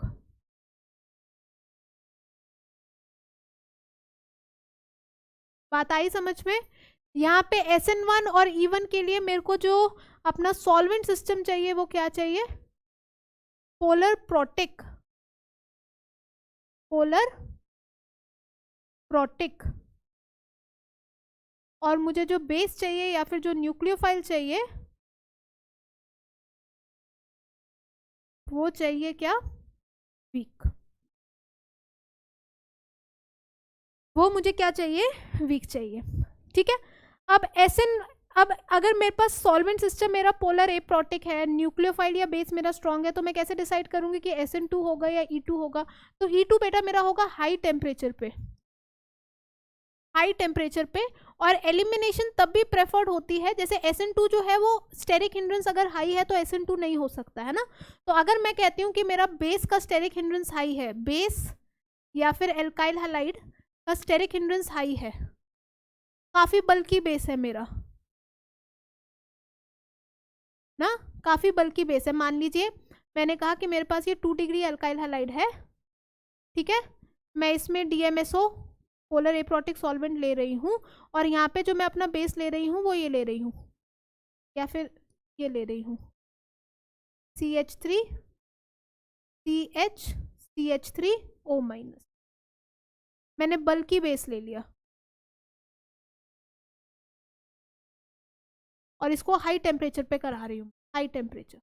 तो फिर मैं कहूँगी कि ये मेरा E2 प्रेफर होगा यहाँ, क्योंकि ये बल्कि बेस हो गया ना। SN2 में बल्कीनेस नहीं चलेगी क्योंकि उधर तो बैक साइड अटैक होता है। तो जब भी बल्कि बेस हो जाता है या बल्कि अल्काइल हैलाइड हो जाता है तो फिर आप E2 प्रेफर करते हो। समझ रहे हो ना मेरी बात? बहुत सारी इन्फॉर्मेशन है, मैं मान रही हूँ, लेकिन अगर आपने पीछे का सारा रिवाइज किया है, आपने अच्छे से सुना है, अच्छे से मतलब होता है सिंसियरली सुनना। एक होती है लिसनिंग और एक होती है एक्टिव लिसनिंग। एक्टिव लिसनिंग और पैसिव लिसनिंग में ना बहुत फर्क है। हम कहते हैं ना कि एक ह्यूमन की सबसे अच्छी कैरेक्टरिस्टिक क्या है, कि वो एक्टिव लिसनर हो। सुनते तो सब हैं, लेकिन अच्छे से उसको सुनना और उसको दिमाग में उतारना, उसको कहते हैं एक्टिव लिसनिंग। और पैसिव लिसनर तो आपको 80% ऑफ द लोग मिलेंगे जो पैसिव लिसनिंग करते हैं, मतलब आपको लगेगा वो आपको सुन रहे हैं बट एक्चुअली उनके दिमाग में कुछ और चल रहा है। ठीक है ना? हमारी टीचर हमें कहते नहीं थे जब बचपन में छोटे हम होते थे, you are physically here but mentally somewhere else, है ना? Be physically and mentally here, ऐसे कहती थी ना टीचर्स का। बहुत डायलॉग होता था, या मुझे याद नहीं आ रहा क्या ऐसा होता था, but physically here but mentally somewhere else. ऐसे PTM में मैम्स बड़ी कंप्लेन करती थी बच्चों की, है ना? मेरी भी करती थी, तो होता है ऐसा। बट मैं ये कहूँगी बेटा एक्टिव लिसनिंग रखिए। एक्टिव लिसनिंग इससे रखिए क्योंकि ये वाली जो ये है ना, ये अभी आपको अभी ये चीज़ रियलाइज नहीं होगी कि जिस पोजीशन पे आप आज हैं, आपके शोल्डर्स पे आपकी कैरियर की ना रिस्पॉन्सिबिलिटी है। हमारी लाइफ में बहुत सारे फेजेस ऐसे आते हैं जब हमें ये रियलाइज ही नहीं होता कि हमारे शोल्डर में कितनी बड़ी रिस्पॉन्सिबिलिटी आ गई है, और किसी और की रिस्पॉन्सिबिलिटी नहीं, हमारी खुद की रिस्पॉन्सिबिलिटी, हमारी खुद की रिस्पॉन्सिबिलिटी होती है। आज आप जिस पोजीशन पे है, आपके कंधों पे आपकी रिस्पॉन्सिबिलिटी है, आपके करियर की रिस्पॉन्सिबिलिटी है। अगर आज आप एक्टिव लिसनर नहीं बने, अगर आज आपने खुद से झूठ बोला कि मैंने तो रिवाइज कर लिया था, अगर आपने खुद सच्चाई का सामना नहीं किया, खुद से आप ऑनेस्ट नहीं रहे, तो आप ये रिस्पॉन्सिबिलिटी ठीक तरीके से नहीं निभा पाएंगे, जो आपकी खुद की है, किसी और की नहीं है। आपकी खुद की रिस्पॉन्सिबिलिटी है आपके शोल्डर पे। किसी को कोई फर्क नहीं पड़ता। एक पोजीशन के बाद ना एवरीवन इज लाइक कि हमें कोई, एक पोजीशन के बाद पेरेंट्स को भी फर्क नहीं पड़ता कि आप क्या कर रहे हैं। एक पोजीशन के बाद आपको लगेगा कि यार मैंने जो किया, मैंने जो सोचा, मैं तो सोचता था कि मैं ये करूंगा तो उसकी भलाई के लिए करूंगा, इसकी भलाई के लिए करूंगा, अपने पेरेंट्स की भलाई के लिए करूंगा, उनको खुश करने के लिए करूंगा। एक पॉइंट पे आके यार पेरेंट्स को भी नहीं फर्क पड़ता क्योंकि उनकी भी अपनी लाइफ है। वो सोचते हैं ठीक है इसको जो करना है करने दो, इसकी लाइफ है ये जाने, या इसका मन है ये जाने। एक पॉइंट के बाद सब हाथ झाड़ लेते हैं। I am very sorry to say, but ऐसा होता है। कौन रह जाता है? हम हमारे साथ रह जाते हैं। और एजुकेशन से बिना, इस दुनिया में एजुकेशन से बिना कोई इससे बड़ा कोई वेपन नहीं है। पैसा है एजुकेशन से, मैं मानती हूँ बहुत और प्रोफेशंस में, बिजनेस में, इस सब में बहुत पैसा है, लेकिन पैसे के साथ आपको एक पर्सनालिटी भी तो चाहिए, आपको एक रुतबा भी तो चाहिए, आपको एक रिस्पेक्ट भी तो चाहिए सोसाइटी में। रुतबा, रिस्पेक्ट, पैसा, नॉलेज, फेस की चमक, ये सब एजुकेशन से आता है। एजुकेशन के बिना ये सब नहीं आता। एजुकेशन एक इतना बड़ा वेपन है ना कि आप इससे दुनिया जीत सकते हो, आप इससे दुनिया जीत सकते हो, इतना बड़ा वेपन है एजुकेशन। एजुकेशन के बिना, हमारे जो माँ बाप हमें समझाते हैं ना कि बेटा एजुकेशन के बिना कुछ नहीं है, ये बिल्कुल सच है। एजुकेशन है तो जिंदगी है। अगर आप एजुकेटेड हो, अगर आप एक अच्छे कॉलेज से पढ़ते हो, अगर आप एक अच्छी नौकरी करते हो, तो जिंदगी है। और एजुकेशन नहीं है तो ऐसा नहीं कहूँगी कि ज़िंदगी नहीं है, बट ज़िंदगी उतनी अच्छी नहीं है। ठीक है, तो अभी आपके ऊपर आपकी रिस्पॉन्सिबिलिटी है, आपके कैरियर की रिस्पॉन्सिबिलिटी है, तो इसको हल्के में मत लीजिए। अभी तक जो मैंने करा है SN1, SN2, E1, E2, इसको रिवाइज करिए। और रिवाइज सिर्फ कहने के लिए रिवाइज नहीं, मन से आना चाहिए कि यार अब इससे ज़्यादा मैं अच्छे से रिवाइज नहीं कर सकता, मैंने किया है। टाइम की किल्लत है बेटा, सबके पास है। मैं बोल रही हूँ कि मैं मानती हूँ आपके पास बाकी सारे सब्जेक्ट्स भी हैं, बट आपको उसको कैसे मैनेज करना है ना, आपको उसको थोड़ा सोचना पड़ेगा। हमारे ज़िंदगी में बहुत बार ऐसा होता है कि लाइफ हमारा टेस्ट लेती है। मैंने कहा था ना दंगल का गाना सुनने का, पता नहीं कितने लोगों ने सुना है वो गाना। मेरा जो 5th लेक्चर है उसमें स्टार्टिंग में आई थिंक 13 मिनट्स से 25 मिनट्स तक मैंने कुछ ऐसा समझाया था कि दंगल का गाना ज़रूर सुनना। पता नहीं कितने लोगों ने सुना है। तो उसमें यही वो बोलता है कि बहुत बार ज़िंदगी हमारा टेस्ट लेती है और हमको हराने की कोशिश करती है। हमें एक जगह पे कंफर्ट्स दिखाती है कि देखो कंफर्टेबल रहो, क्या ज़रूरत है पढ़ने की, और हमें दूसरी चीज़ से दूर करती है जो हमारे लिए अच्छा है। लेकिन हमें क्या करना होता है ना, अपनी साइकोलॉजी से उस टाइम पे फाइट करना होता है। हमें खुद का दिमाग लगाना होता है कि हमारे लिए क्या सही है क्या गलत है। अभी आपके पास बहुत सारी चीज़ें हैं पढ़ने को, मैं मानती हूँ it's not a easy time for you, it's not a cake work for you, but आपको ना थोड़ा सा अपने हिसाब से सोचना है कि मेरे को अपना टाइम टेबल कैसे बनाना है ताकि मैं सारी चीज़ें जो है एक बार में मैनेज कर पाऊँ। इस चीज़ के ऊपर भी मैं एक अलग लेक्चर बनाऊंगी। अभी तो मेरे पास टाइम नहीं है कि आपको चीज़ें कैसे मैनेज करनी होती है, कैसे सारे सब्जेक्ट्स मैनेज आपको करने होते हैं, बट थोड़ा सा एक्स्ट्रा एफर्ट आपको लगाना पड़ता है कि पहले अपने दिमाग में ना सोचिए। हम कहते हैं ना कि पहले करने से पहले सोचो, तो ऐसा नहीं है कि बस करने बैठ गए, पहले ऑर्गेनिक केमिस्ट्री स्टार्ट की वो पढ़े जा रहे हैं, उसके बाद रात को ये स्ट्रेस हो रहा है यार कल तो फिजिक्स का पेपर है या कल तो बायोलॉजी का पेपर था वो तो किया नहीं, मैं तो इसी को करने बैठ गया। उस कारण स्ट्रेस होता है कि मैम बाकी सारी चीज़ें नहीं हो पा रही, लैग हो रहा है, ये हो रहा है, वो हो रहा है। पहले आप अपना टाइम टेबल बनाओ कि आपको चीज़ें करनी है तो करनी कैसे है, ऑर्गेनाइज करना है चीज़ों को तो कैसे करना है। चाहे आप उसमें 3 घंटे ले लो, उसमें ये मत सोचो कि ये मेरा टाइम वेस्ट हो रहा है। टाइम वेस्ट नहीं हो रहा है, टाइम यूज़ हो रहा है, क्योंकि ये 3 घंटे जिसमें आपने टाइम टेबल बनाया है ये आपके आने वाले 12 घंटे बचा लेंगे जो आप वेस्ट करोगे शायद। तो पहले 2-3 घंटे बैठ के अपना टाइम टेबल बनाओ, यार मुझे चीज़ें कैसे, कुछ तो होगा ना इसका तोड़। भाई मेरे साथ जितने बच्चे पढ़ रहे हैं, मेरी स्टेज में जितने बच्चे हैं, उन सबके ऊपर ये प्रेशर है, ऐसा तो नहीं हो कि मेरे ऊपर ही है, सबके ऊपर ये प्रेशर है। वो भी मैनेज कर रहे हैं, तो किस तरीके से वो मैनेज कर रहे होंगे। क्या मैं ऐसा करूं कि मेरा सारा का सारा जो है वो काम हो जाए, मैं ये भी रिवाइज कर लूँ, मैं ये भी कर लूँ, मैं इसके क्वेश्चन भी कर लूँ। मैं अपना वीक का टाइम टेबल कैसे बनाऊं। चाहे आप 3 घंटे लीजिए, 4 घंटे लीजिए, लेकिन आराम से उसको थॉटफुली करिए। आपके जो अच्छे फ्रेंड्स हैं, जो पॉजिटिव फ्रेंड्स हैं, जो मोटिवेटिंग फ्रेंड्स हैं, उनके साथ बैठ के बनाइए। यार तू कैसे करता है, यार मुझे बता, यार मेरे से तो नहीं हो रहा। अच्छा यार ये कैसे करती होगी, यार ये तू कैसे करती है, यार इसको भी कर लेती है उसको भी कर लेती है, बताना ज़रा, मुझे थोड़ा हेल्प कर दे। करते हैं यार लोग हेल्प, ऐसा कोई, मेरे दोस्तों ने आज तक मेरी बहुत हेल्प की है, आपके दोस्त भी आपकी हेल्प करेंगे, उनसे पूछिए। क्योंकि सेम एज में जितना समझ में आता है उतना किसी बड़ा, कोई बड़ा आपको उतना नहीं समझा सकता जितना आपके आपके फ्रेंड समझा देंगे आपको। उनसे पूछिए, टाइम टेबल बनाइए, टाइम टेबल बनाइए, उसको टाइम वेस्ट मत समझिए, वो आपके आने वाला टाइम बहुत बचा देगा। ठीक है, और आपका सारा काम हो जाएगा, टेंशन मत लीजिए। ठीक है, टेंशन मत लीजिए, टेंशन फ्री हो जाइए, ठंडी सांसें लीजिए, मैं यही कहूँगी आपको, चीज़ें सब ऑर्गेनाइज हो जाएंगी। ठीक है बेटा, चलिए, तो ये मेरा हो गया SN2 का। और SN2 क्या होगा बेटा, SN2 पे आपको हाई टेम्परेचर नहीं चाहिए, आपको यहाँ पे जो है लो या मॉडरेट टेम्परेचर चाहिए, लो या मॉडरेट टेम्परेचर, मॉडरेट टेम्परेचर आपको चाहिए। और आपकी जो बेस है या न्यूक्लियोफाइल है, बेस है या फिर मैं यहाँ पे तो न्यूक्लियोफाइल करूँगी क्योंकि स्टेरिक ये आपका SN2 है, इसका जो स्टेरिक हिंड्रेंस है वो कम होना चाहिए, लो स्टेरिक हिंड्रेंस। ठीक है बेटा, ये होना चाहिए, ये आपका लो स्टेरिक हिंड्रेंस हो। अगर मैं SN1 और E1 में कंपेयर करूँगी तो मैं क्या कहूँगी कि अगर मेरे पास सॉल्वेंट, अच्छा दोनों में मेरा सॉल्वेंट जो है वो प्रोटेक्ट जाएगा, बेस न्यूक्लियोफाइल वीक जाएगा। तो एलिमिनेशन में यहाँ पे भी मुझे चाहिए होगा हाई टेम्परेचर और यहाँ पे मुझे क्या चाहिए होगा, लो या मॉडरेट टेम्परेचर। तो यहाँ पे तो बस आपका टेम्परेचर देखकर हो जाएगा काम, लो या मॉडरेट टेम्परेचर। ठीक है, तो इस तरीके से बेटा आप डिसाइड करते हो 2 डिग्री अल्काइल हैलाइड में कि आपका SN1 होना है, E1 होना है, SN2 होना है कि E2 होना है। बात आ गई सबको समझ में, कोई दिक्कत नहीं है। तो ये बेटा आपका कंपैरिजन हो जाता है फुल एंड फाइनल, पूरा यहाँ पे हमारा रिएक्शन मैकेनिज्म हो जाता है खत्म, एलिमिनेशन खत्म, सब्स्टिट्यूशन खत्म, सबका कंपैरिजन खत्म। ठीक है, अब जल्दी से हम कर लेते हैं क्वेश्चंस E1 रिएक्शन के। कुछ क्वेश्चंस मैं आपको एज अ होमवर्क दूंगी, कुछ क्वेश्चंस मैं आपको अभी करा रही हूँ और वो जल्दी से करते हैं। आज आपके कहने पे, जैसे आपने कहा था कि मैम लेक्चर ज़्यादा बड़ा मत करिए, तो मैं ज़्यादा बड़ा नहीं करूँगी। ठीक है, ज़्यादा बड़ा नहीं करूँगी, बस 2-3 क्वेश्चन डिस्कस करके बाकी क्वेश्चन मैं आपको होमवर्क दे। ठीक है बेटा, चलेगा? चलिए,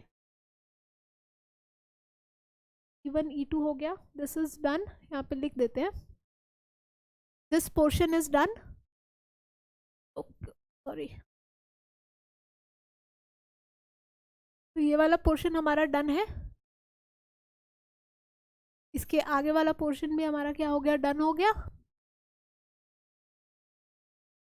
ठीक है, और ये वाले हमारे आ जाते हैं क्वेश्चन सब। Okay, which of the following reacts by E1 mechanism ethanol most readily, which of the following reacts by E1 mechanism in ethanol. Okay, ethanol में रिएक्ट करवा रहा है, यानी कि पोलर प्रोटिक सॉल्वेंट है। तो क्योंकि पोलर प्रोटिक सॉल्वेंट है तो ये तो हमें पहले से ही समझ जाना है कि ये E1 मैकेनिज्म करा रहा है, खैर इसने बता भी दिया। तो E1 मैकेनिज्म में क्या होता है, हम क्या देखते हैं, कार्बोकटायन की स्टेबिलिटी देखते हैं। तो E1 मैकेनिज्म में हमें कार्बोकटायन स्टेबिलिटी देखना है, कार्बोकटायन स्टेबिलिटी, तो कार्बोकटायन स्टेबिलिटी में हम यहाँ पे क्या देखेंगे, यहाँ पे देखिए सबसे ज्यादा स्टेबल कार्बोकटायन कौन सा है हमारा, ये वाला है 3 डिग्री कार्बोकटायन, है ना। ये हमारा 3 डिग्री कार्बोकटायन बनेगा, तो ये सबसे ज्यादा स्टेबल कार्बोकटायन है। तो यहाँ पे हमारा E1 रिएक्शन जो है वो सबसे पहले हो जाएगा। इजी क्वेश्चन था ये, हमें कोई दिक्कत नहीं थी। Elimination reactions of cis and trans 1 bromo 2 methyl cyclohexane with sodium ethoxide in ethanol can give the same or different main product of methyl hexene this which okay, तो वो कह रहा है कि भाई ये सिस और ये जो मेरा ट्रांस है इसमें मैं ये डाल रही हूँ, तो आप मुझे बताइए कि सिस से ये 2 बना है या 1 बना है, ट्रांस से 2 बना है कि 1 बना है।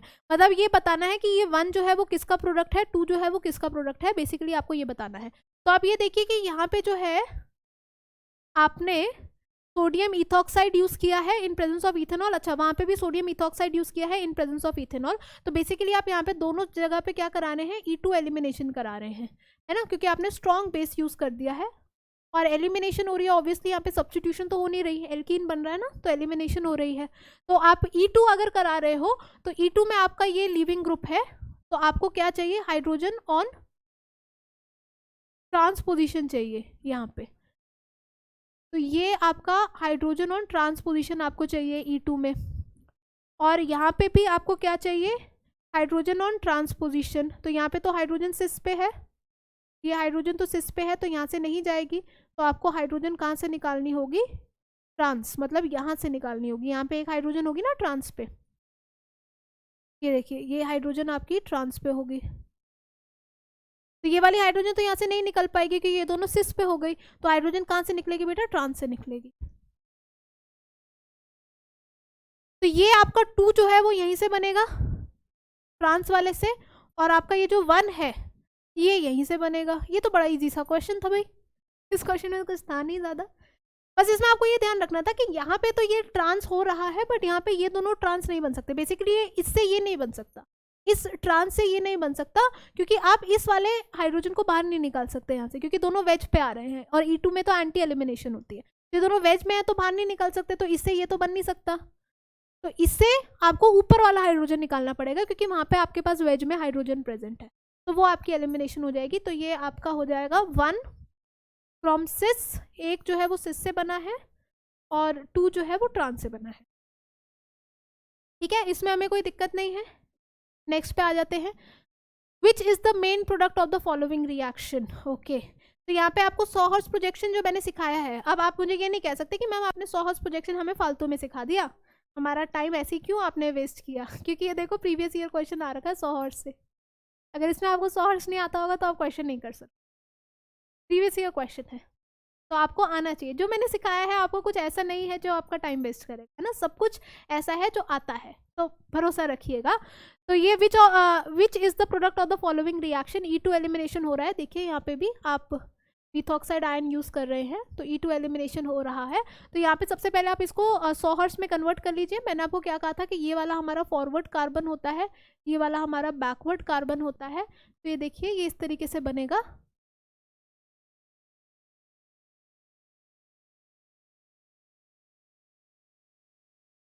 ये देखिए इसमें देखिए ये वाला हाइड्रोजन और Br एक दूसरे को, ये वाला फॉरवर्ड कार्बन हो गया, ये वाला बैकवर्ड कार्बन हो गया। देखिए हाइड्रोजन और Br एक दूसरे को क्या कर रहा है, इक्लिप्स कर रहा है। तो फॉरवर्ड में मैंने लगा दिया Br और बैकवर्ड में मैंने लगा दिया हाइड्रोजन, ये दोनों एक दूसरे को क्या कर गया, इक्लिप्स। फॉरवर्ड में हो गया Br, बैकवर्ड में हो गया हाइड्रोजन। अब फॉरवर्ड में क्या है, मिथाइल, और बैकवर्ड में क्या है, CH2OH। तो फॉरवर्ड में आपका हो गया मिथाइल, और बैकवर्ड में देखिए इसको इक्लिप्स कौन कर रहा है, ये है ना, इसको इक्लिप्स कौन कर रहा है, ये दोनों, जो दोनों एक जैसे जो होते हैं ना वो इक्लिप्स करते हैं। तो CH3 को CH2OH। मैंने आपको बताया था फिशर प्रोजेक्शन हमेशा आपको इक्लिप्स कॉन्फॉर्मेशन ही देता है। ये जो ना इसमें यही है, Br H को इक्लिप्स कर रहा है, CH3 CH2OH को इक्लिप्स कर रहा है, H CH3 को इक्लिप्स कर रहा है, वही वाली चीज़ है। फॉरवर्ड में क्या है, हाइड्रोजन है, और ये किसको इक्लिप्स कर रहा है, CH3 को इक्लिप्स कर रहा है। तो यहाँ पे मैंने HBr स्पेसिफिकली ऐसा क्यों बनाया है, डंडे खड़े हुए, क्योंकि मुझे उसको निकालना है। तो आप ध्यान रखिएगा जब भी एलिमिनेशन करें तो हाइड्रोजन मतलब अल्फा बीटा कार्बन में हाइड्रोजन और Br एक दूसरे को ऐसे बनाएं बिल्कुल एंटी में, क्योंकि वही तो आपको निकालने हैं, है ना, तो वो आपको इजी हो जाएगा। तो बस आपका बेस ने हाइड्रोजन को पकड़ा और Br को बाहर निकाला, E2 एलिमिनेशन आप करा रहे हैं। तो देखिए मैंने आपको क्या समझाया था, यहाँ पे आपके आ जाएंगे डबल बॉन्ड, यहाँ पे आपका ये आपका आ जाएगा CH2OH, ये आपका आ जाएगा CH3, ये आपका हो जाएगा CH3, और ये आपका हो जाएगा H। ठीक है, तो अब आपको वो वाले जो दो हैं वो इस तरीके से, ये जो ऐसे हैं ये इस तरीके से, ये इस तरीके से, तो आपका क्या आएगा, देखिए ये दोनों ऊपर CH3 sorry HCH3,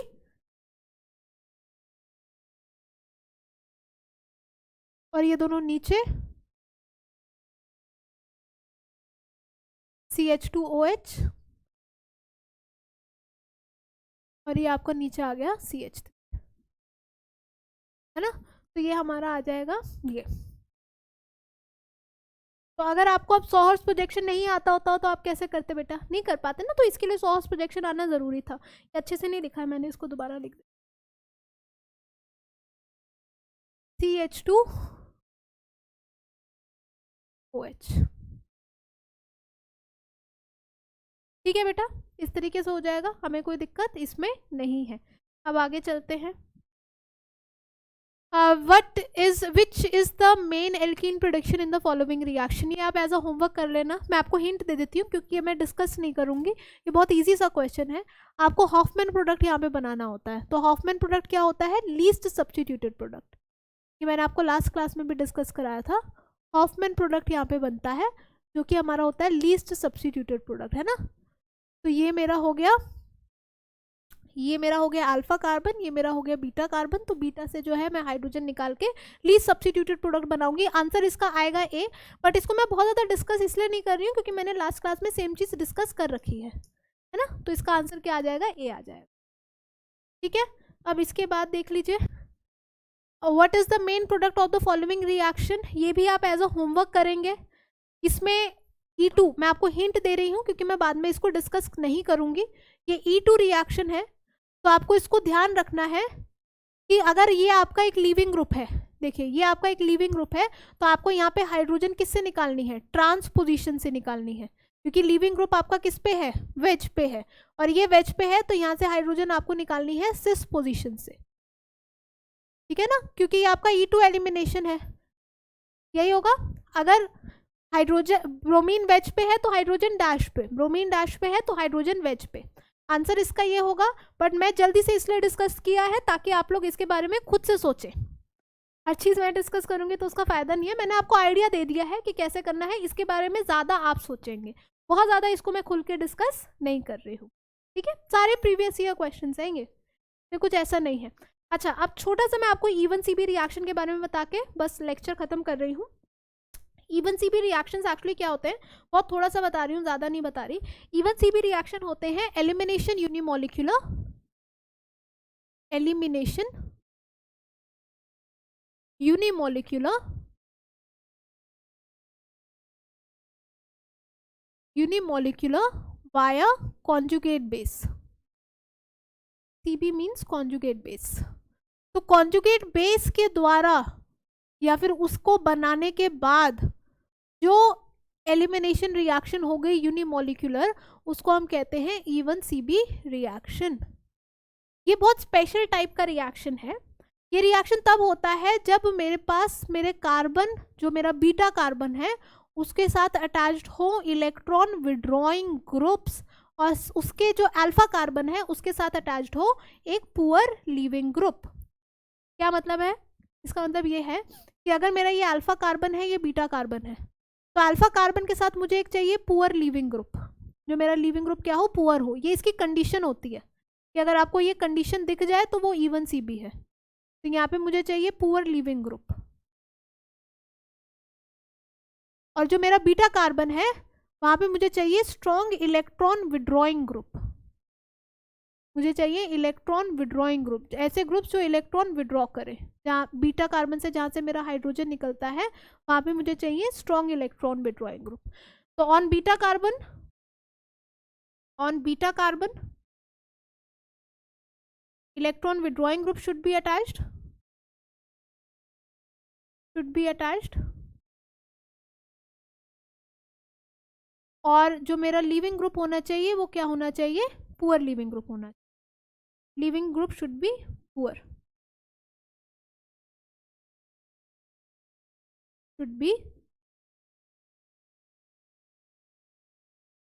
poor leaving, ये मेरा पुअर लीविंग ग्रुप होना है, ठीक है। तो ये दोनों कंडीशन होती है तो E1 CB होता है। अब इसका मैकेनिज्म क्या होता है मैम, तो इसका मैकेनिज्म ना बड़ा सिंपल होता है, कुछ नहीं होता, 2 स्टेप मैकेनिज्म होता है, 2 स्टेप मैकेनिज्म। क्योंकि कई बार वो ना बस ये पूछता है कि आप ये बताइए कि इनमें से E1 CB किस में हो रहा है, तो आपको बस रिकॉग्नाइज करना पड़ता है कि 4 ऑप्शन में से E1 CB हुआ किस में। तो इसमें ज़्यादा कुछ क्वेश्चन नहीं पूछता। जैसे मैंने आपसे ये कहा कि मेरे पास यहाँ पे है NO2 ग्रुप जो कि एक इलेक्ट्रॉन विड्रॉइंग ग्रुप है, यहाँ पे मेरे पास है NO2 ग्रुप जो कि इलेक्ट्रॉन विड्रॉइंग ग्रुप है, यहाँ पे मेरे पास है एक पुअर लीविंग ग्रुप, ये बीटा कार्बन के साथ दोनों इलेक्ट्रॉन विड्रॉइंग ग्रुप है, और वहाँ पे मेरे पास है पुअर लीविंग ग्रुप।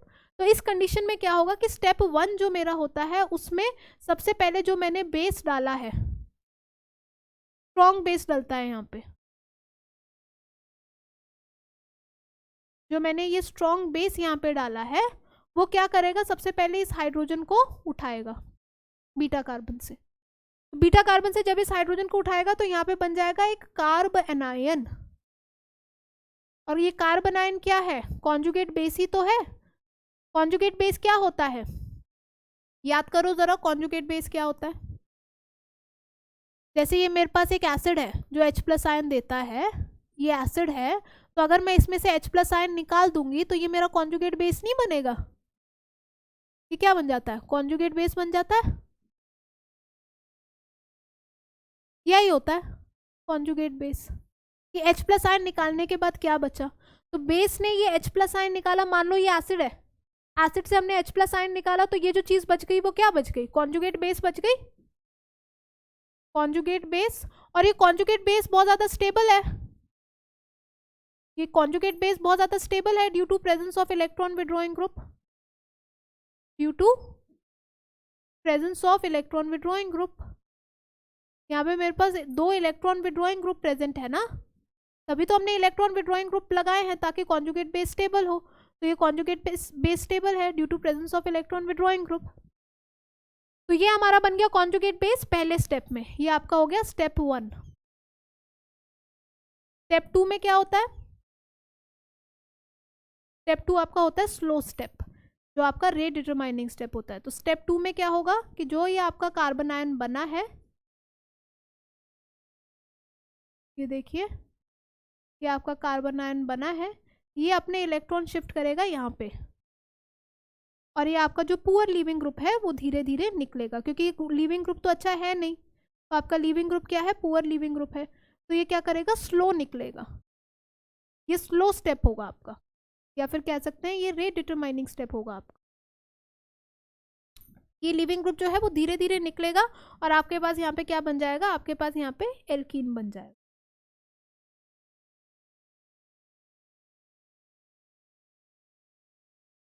ठीक है,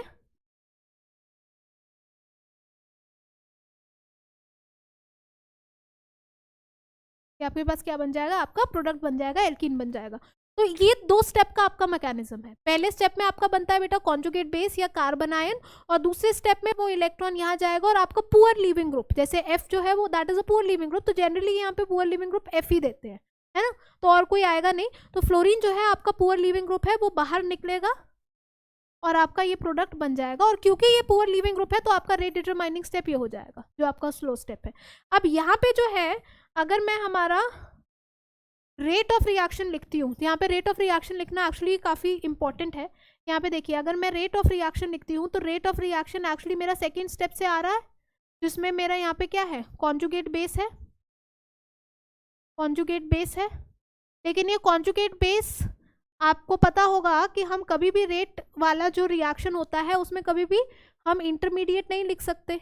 ये इंटरमीडिएट बन रहा है ना मेरा, this is an intermediate carbon ion जो मेरा बन रहा है, दिस इज एन इंटरमीडिएट। तो कभी हम रेट जो लिखते हैं रिएक्शन का, उसमें हम इंटरमीडिएट तो नहीं लिख सकते हैं ना, तो हमें इस इंटरमीडिएट को क्या करना पड़ेगा? चेंज करना पड़ेगा। कैसे हम चेंज करेंगे? तो हम लिखेंगे कि अगर मेरा इसका जो हमारा जो इक्विलिब्रियम कांस्टेंट है, इसका के इक्विलिब्रियम है फर्स्ट वाले रिएक्शन का, तो उसका मैं के इक्विलिब्रियम कैसे लिखूंगी? यहाँ पे मैं इसका के इक्विलिब्रियम लिखूंगी इस तरीके से, ये जो मेरा कॉन्जुगेट बेस बना है CB, और यहाँ पे मेरा रिएक्टेंट में क्या है? यहाँ पे मैं लिख देती हूँ रिएक्टेंट मेरा एल्काइल हैलाइड है और बेस, यही है ना। फर्स्ट रिएक्शन के लिए मैं यहाँ पे लिख रही हूँ। इक्विलिब्रियम कांस्टेंट क्या होगा? Product by reactant. तो प्रोडक्ट क्या है मेरा? Conjugate base. रिएक्टेंट में क्या है मेरा? एल्काइल हैलाइड और बेस। पूछा जाती है ये चीज, ध्यान से सुनना जो मैं कह रही हूँ। प्रोडक्ट में क्या है बेटा? Conjugate base. रिएक्टेंट में क्या है? ये बेस और एल्काइल हैलाइड। तो वहां से कॉन्जुगेट बेस जरा निकालिए, तो मेरा कॉन्जुगेट बेस क्या हो जाएगा? कॉन्जुगेट बेस मेरा किसके बराबर हो जाएगा? के equilibrium alkyl halide into base, इसके बराबर हो जाएगा। सब्स्टिट्यूट करिए यहाँ पे, ये कॉन्जुगेट बेस है ना, यहाँ पे ये सब्स्टिट्यूट करिए, तो हमारा रेट ऑफ रिएक्शन क्या आ जाएगा? कॉन्जुगेट बेस को यहाँ पे सब्स्टिट्यूट करिए, तो मेरा आ जाएगा के equilibrium alkyl halide and base. ऐसे ही करते थे ना, केमिकल काइनेटिक्स पढ़ा होगा आप लोगों ने। केमिकल काइनेटिक्स में हम क्या करते थे कि कभी भी रेट इक्वेशन में इंटरमीडिएट को नहीं लिखते थे, तो इंटरमीडिएट को कन्वर्ट करते थे in the form of our reactants, है ना। स्टेडी स्टेट अप्रोक्सीमेशन में हम ये जनरली करते थे, इंटरमीडिएट को कन्वर्ट करते थे in the form of our reactant. तो K equilibrium is equal to product by reactant करके मैंने वहां से कॉन्जुगेट बेस निकाल लिया। तो यहाँ पे कॉन्जुगेट बेस रख दिया, तो हमारा जो रेट ऑफ रिएक्शन हो जाएगा वो एक्चुअली क्या हो जाएगा? ये दोनों मिला के आपका कांस्टेंट हो गया, ये हो गया आपका एल्काइल हैलाइड और ये हो गया आपका बेस। तो ऑर्डर ऑफ रिएक्शन यहाँ पे क्या आ रहा है? ऑर्डर ऑफ रिएक्शन आपका आ रहा है 2। तो आपका ये जो elimination unimolecular via conjugate base formation होता है, इसका ऑर्डर क्या होता है बेटा? इसका ऑर्डर होता है 2, और मॉलिक्यूलैरिटी हम ये स्लोवेस्ट स्टेप से निकालते हैं।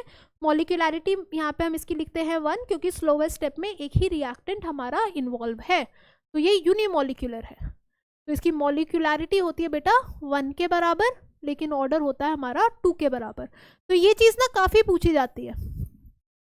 कि ऑर्डर 2 है या 1 है, मॉलिक्यूलरिटी 2 है 1 है इवन सीबी रिएक्शन की, तो वो मैंने आपको बता दिया है। तो ध्यान क्या रखना है कि हमारे पास अगर ऐसी सिचुएशन है जहाँ पे मेरे पास एक पुअर लीविंग ग्रुप है, पुअर लीविंग ग्रुप के साथ जो कार्बन अटैच्ड है वो इलेक्ट्रॉन विड्रॉइंग ग्रुप्स उसके साथ अटैच्ड है, तो मेरा इवन सीबी होगा, उसमें सबसे पहले कॉन्जुगेट बेस बनेगा, कॉन्जुगेट बेस के बाद हमारा पुअर लिविंग ग्रुप धीरे धीरे निकलेगा और एल्कीन फॉर्मेशन हो जाएगा। इस डेरिवेशन को मत याद रखो, इसको याद रखने की कोई जरूरत नहीं है। याद ये रखो कि इसमें ऑर्डर 2 होता है, मॉलिक्यूलरिटी 1 होती है। ऑर्डर 2 क्यों होता है वो मैंने आपको वाया डेरिवेशन समझाया है, याद रखने की डेरिवेशन को जरूरत नहीं है, बट ये जरूर याद रखना कि ऑर्डर 2 होता है, मॉलिक्यूलरिटी 1 होती है इन इवन सीबी। बाकी सब में order is equal to molecularity था, बट यहाँ पे ऐसा नहीं है, order is equal to molecularity नहीं है, ऑर्डर हमारा 2 है, मॉलिक्यूलरिटी 1 है। बात आ गई समझ में, कोई दिक्कत वाली बात नहीं है। तो ये बेटा आपका रिएक्शन मैकेनिज्म का हो जाता है एंड खत्म, और आप इस पूरी चीज़ को क्या करेंगे, रिवाइज करके आएंगे। आज आपको डीपीपी भी शेयर होगी, वो डीपीपी आप अच्छे से करेंगे, और उसके बाद नेक्स्ट क्लास में हम स्टार्ट करेंगे प्रिपरेशन ऑफ एल्काइल हैलाइड। चलिए, thank you everyone, bye bye, take care of yourself and be motivated, be positive. Bye bye everyone, take care.